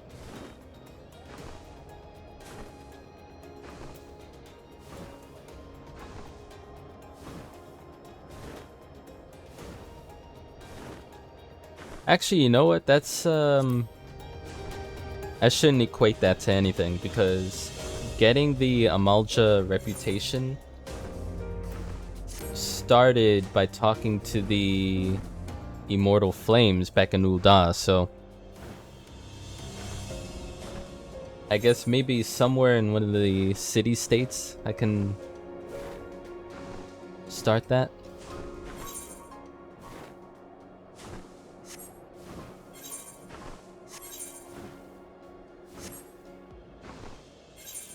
Wait, I brain farted. I was like, wait, where do I go now?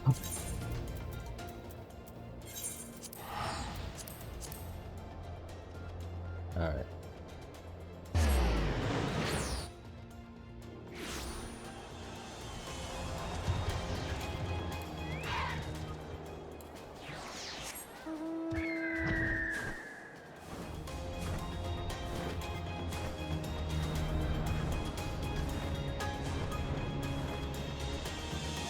It's a shame they don't let you go above certain landscapes or buildings when you fly.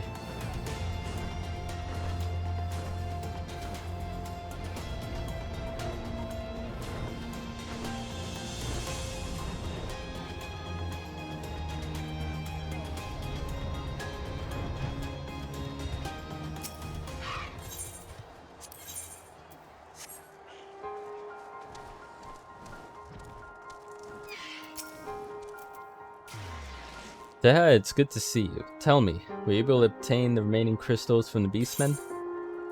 Boy, did I.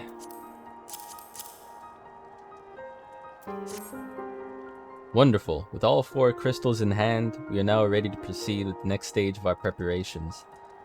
I hope I did not give the impression that we would be embarking on our journey to the Crystal Tower just yet. Alas, there's another step which must be completed ere we come to that. While the crystals you acquired are indeed flawless, they are of little use to us in their present form. They are to reflect the elemental forces of the tower defenses. They must needs be cut and polished. Process which calls for a very particular set of materials. Procuring them will be a challenging, white-haired in and of itself, I fear. Needless to say, we will be requiring your services once again. Oh joy.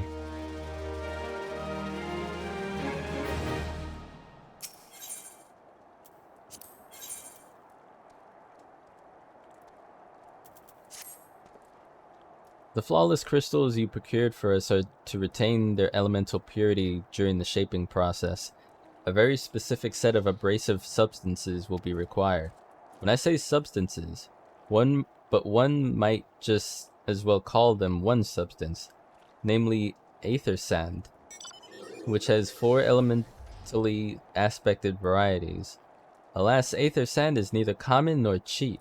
Indeed, it is not unusual for the abrasive to exceed the value of the precious stones it is used to polish. Given the rarity of the materials in question, the Goldsmith Guild in Uda seemed like the likeliest place to purchase the quantity we require. When I contacted the guildmaster, however, I was informed that no aether sand was currently available. Though I requested the word be sent as soon as new stock came in, I've yet to receive aught but apologies. I should mention that at this point that I placed the order some time before you procured the flawless crystals. I'm well aware that acquiring aether sand is no small feat, of course. I'm not an impatient man, but I fear the more we delay our investigation, the greater the risk that the Taoist secrets may fall into the hands of other, less savory parties. That is why I wish to entrust you with the payment for our purchase, and send you to speak directly with Guildmaster Serendipity. Mayhap the presence of such a distinguished personage will spur the guild into action. In any event, it is my hope that when we next meet, you will have found at least one of the 4 varieties of aether sand we require. We'll see about that. I don't know.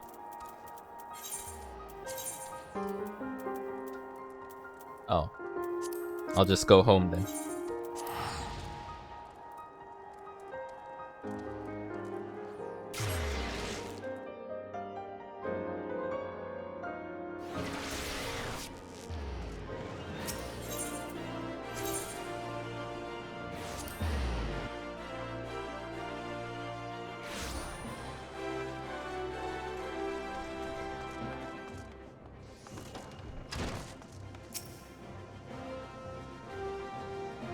Ah, Master Strife. Welcome, welcome. What brings you here, if I may ask?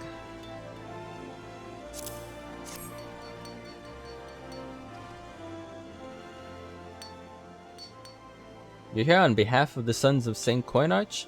What fortunate timing. I was just about to contact Master Rambrose with the news that we finally managed to acquire a quantity of fire aspect of aether sand. I'm afraid it may be some time before we can supply the other 3 varieties, but you are welcome to settle accounts for that which we have now. Pray speak with Jamim over the... I do beg your pardon, it seems she's assisting another customer. Come on, there must be something you can do. Without that sand, we'll have to rethink our whole design. I sympathize with your plight, sir, but as I explained, the aether sand in question is already spoken for. If you'd like to reserve the next shipment, then I would be happy to accept the funds you've offered as partial payment. Partial? Are you saying that's not enough? I'm already stretching our research budget as it is. I suppose a man can do without midday meal for a year or two. Teja, it's been too long. What brings you here then? Got your eye on something expensive, have you?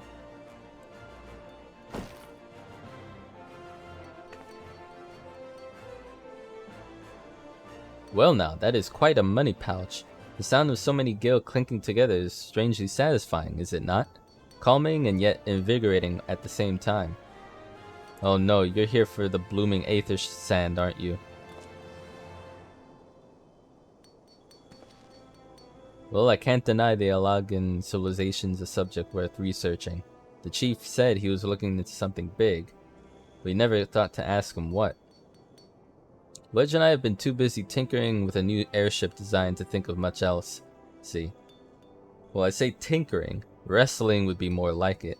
Still, after much wringing of hands and gnashing of teeth, we've managed to put together a prototype crystal-powered propulsion system. Got the idea for it when we heard how you lot had used a corrupted crystal on board the Enterprise, as a matter of fact.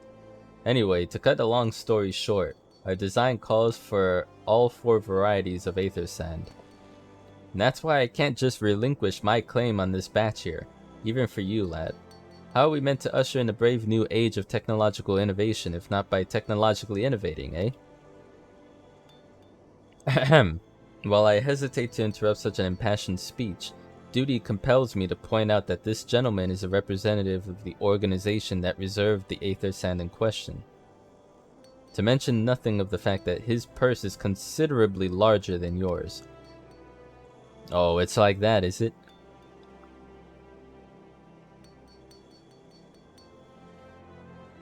Alright, the batch is yours. I'll let you have it. But if you're going to take my sand, it's only fair that you grant me a role in this project of yours. I'll take that as a yes. It's not every day you get a chance to experiment with the wonders of the ancients. With any luck, they'll inspire me to think up another technological innovation or two.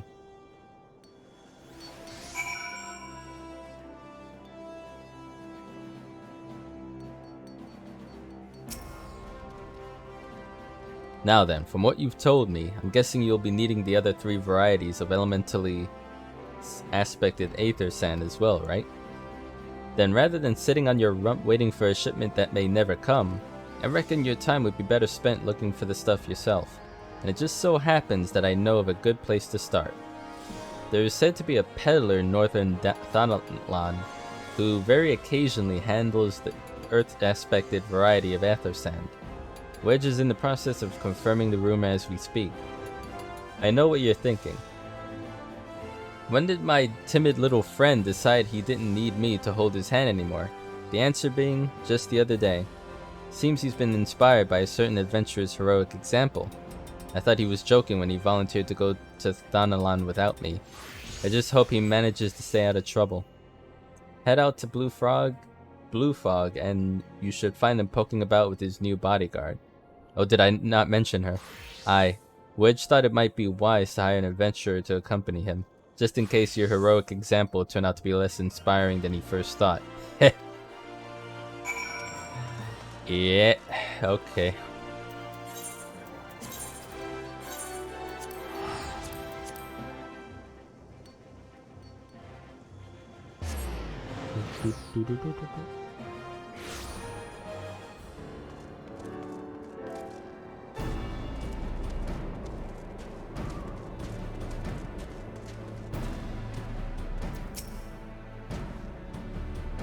Save your greetings. If you're looking for a hired blade, then you'll have to look elsewhere. After the day I've had, the only company I crave is the squat, silent type. The type that is a handle and holds no less than a pint of ale. You wish to hear my tale? I warn you, 'tis no stirring epic. But as you asked, my employer, a Lalafelian lad, Wish to pay a visit to a peddler who deals in some manner of special sand. I forget what it's called, but 'tis apparently worth a small fortune. Anyway, when we arrived, the man claimed his stock and had been stolen by the bandits. Determined not to return empty-handed, we crept into the bandits' stronghold and set about locating the stolen goods. Long story short, alarms were raised, rogues were awoken, and we fled in a blind panic. I was separated from my employer in the confusion, and I've not seen him since. Oh, he's a friend of yours, is he? Then you be best prepared for the worst. 'Tis just possible this poor sod may be lost in the old Magina mithril mine, but I fear the bandits will have caught up with him by now.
That was weird in chat. How could I be so stupid sneaking into a bandit's lair? It's just not the sort of thing I do, and I'm gonna die for it. No, I just need to calm down. I can do this. I can be brave. I'm gonna stand up and I'm gonna walk out of here. Here we go.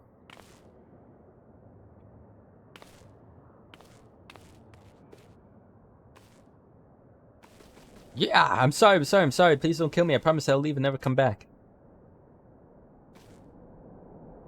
Teha, it's really you? But how did you find me? Can you smell fear? Actually, ignore that smell. Ahem, I expect you're wondering why I'm here.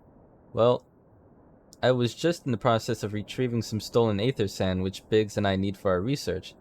As it happens, it was, I concede, perhaps a touch foolish, and very nearly fatal, but I did succeed in snatching the stuff before my bodyguard ran away and several dozen bandits came piling on me with knives and axes that what looked very much like a plank with a rusty nail in it. Anyway, the important thing is that the stolen aether sand is right here in my...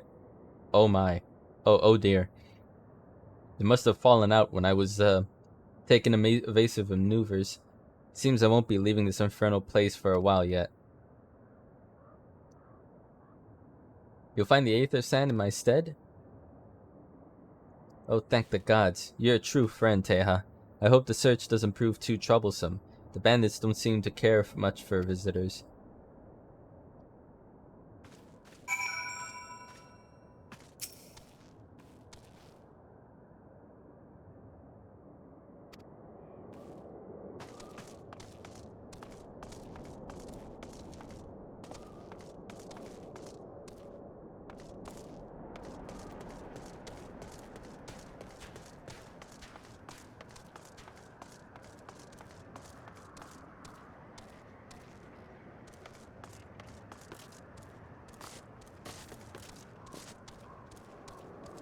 Where it be? Where it is.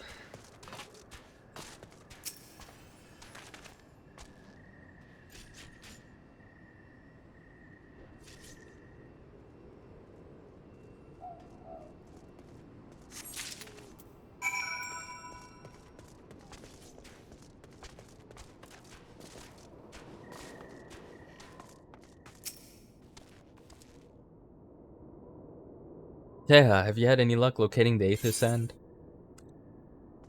I have.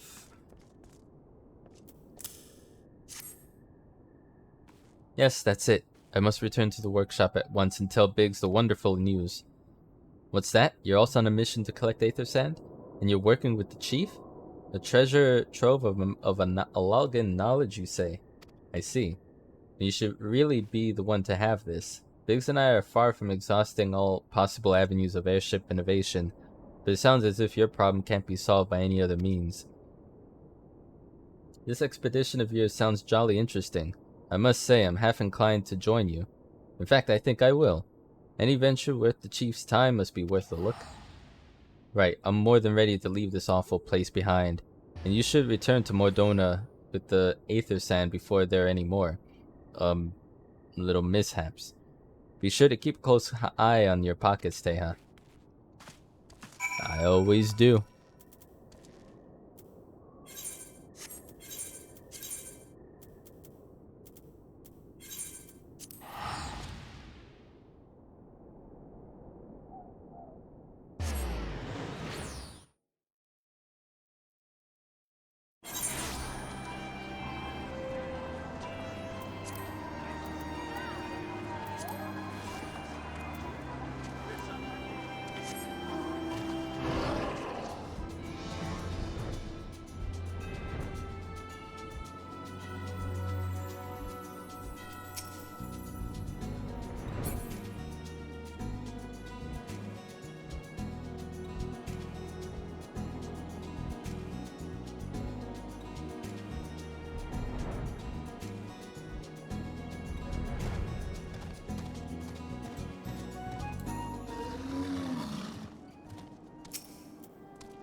Ah, Teja, you've returned. I take from your presence that you were successful in procuring us some Aether Sand.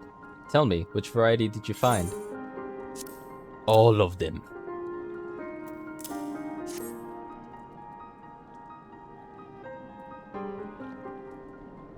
I see, 2 varieties. Well, that is 2 more than could reasonably be expected, and 2 less than I'd hoped you would say. Forgive my flippancy, you've done well, truly. If all goes to plan, we need no longer fear death by fire or earth.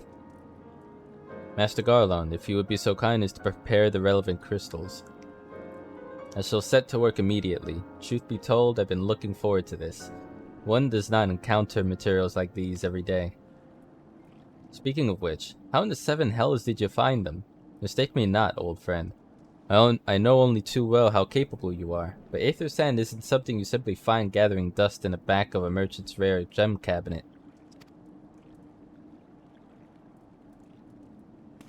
You had help from Biggs and Wedge? Huh.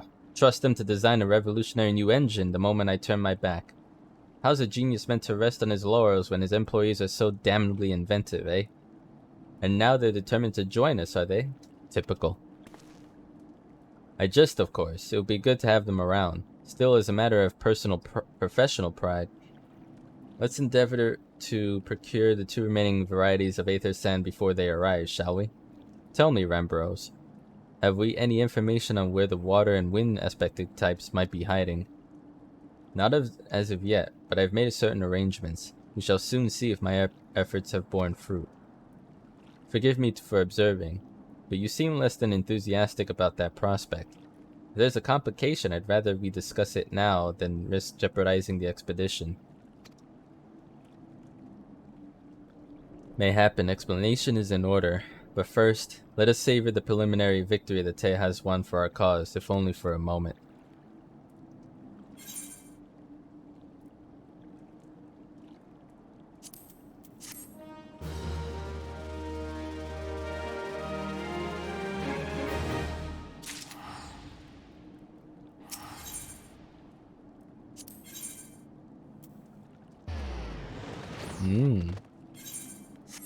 What am I having?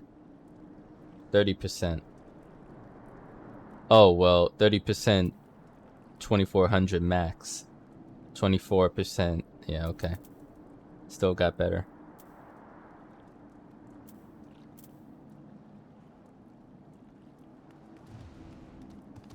I mean, I'll take the elixir. Shoot. Why not?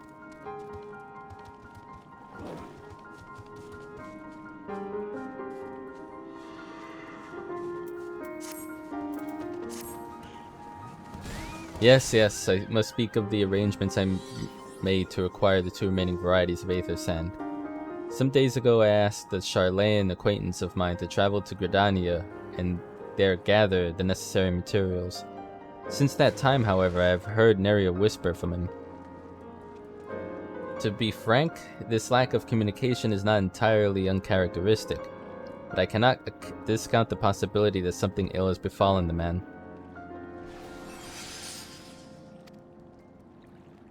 Alas, we do not have time to investigate his fate.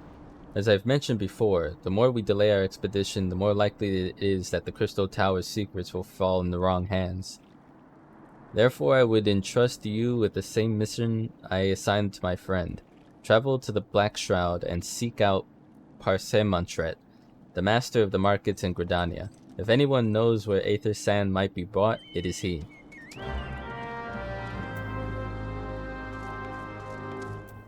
Alright.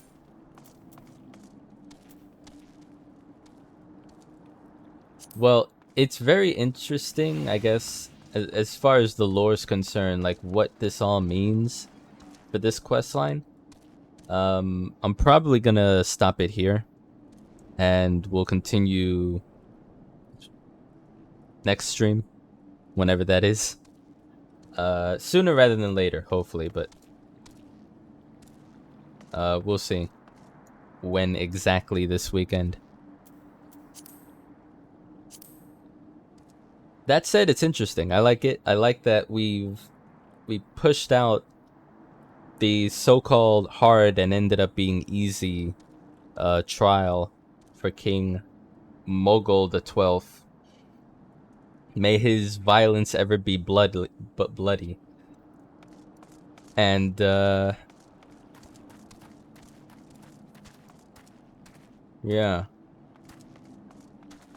Then what I'm gonna do, I'm gonna call it for the night, and then maybe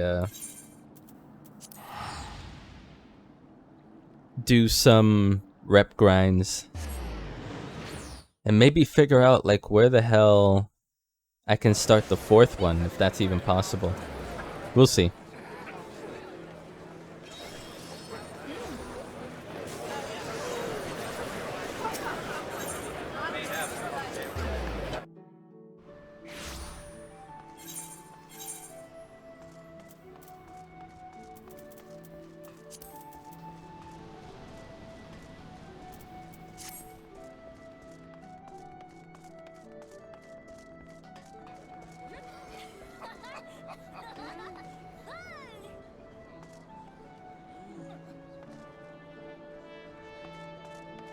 Actually, I should have stayed down there. Better sound there. It's nice and calming in the inn, but you barely hear the music.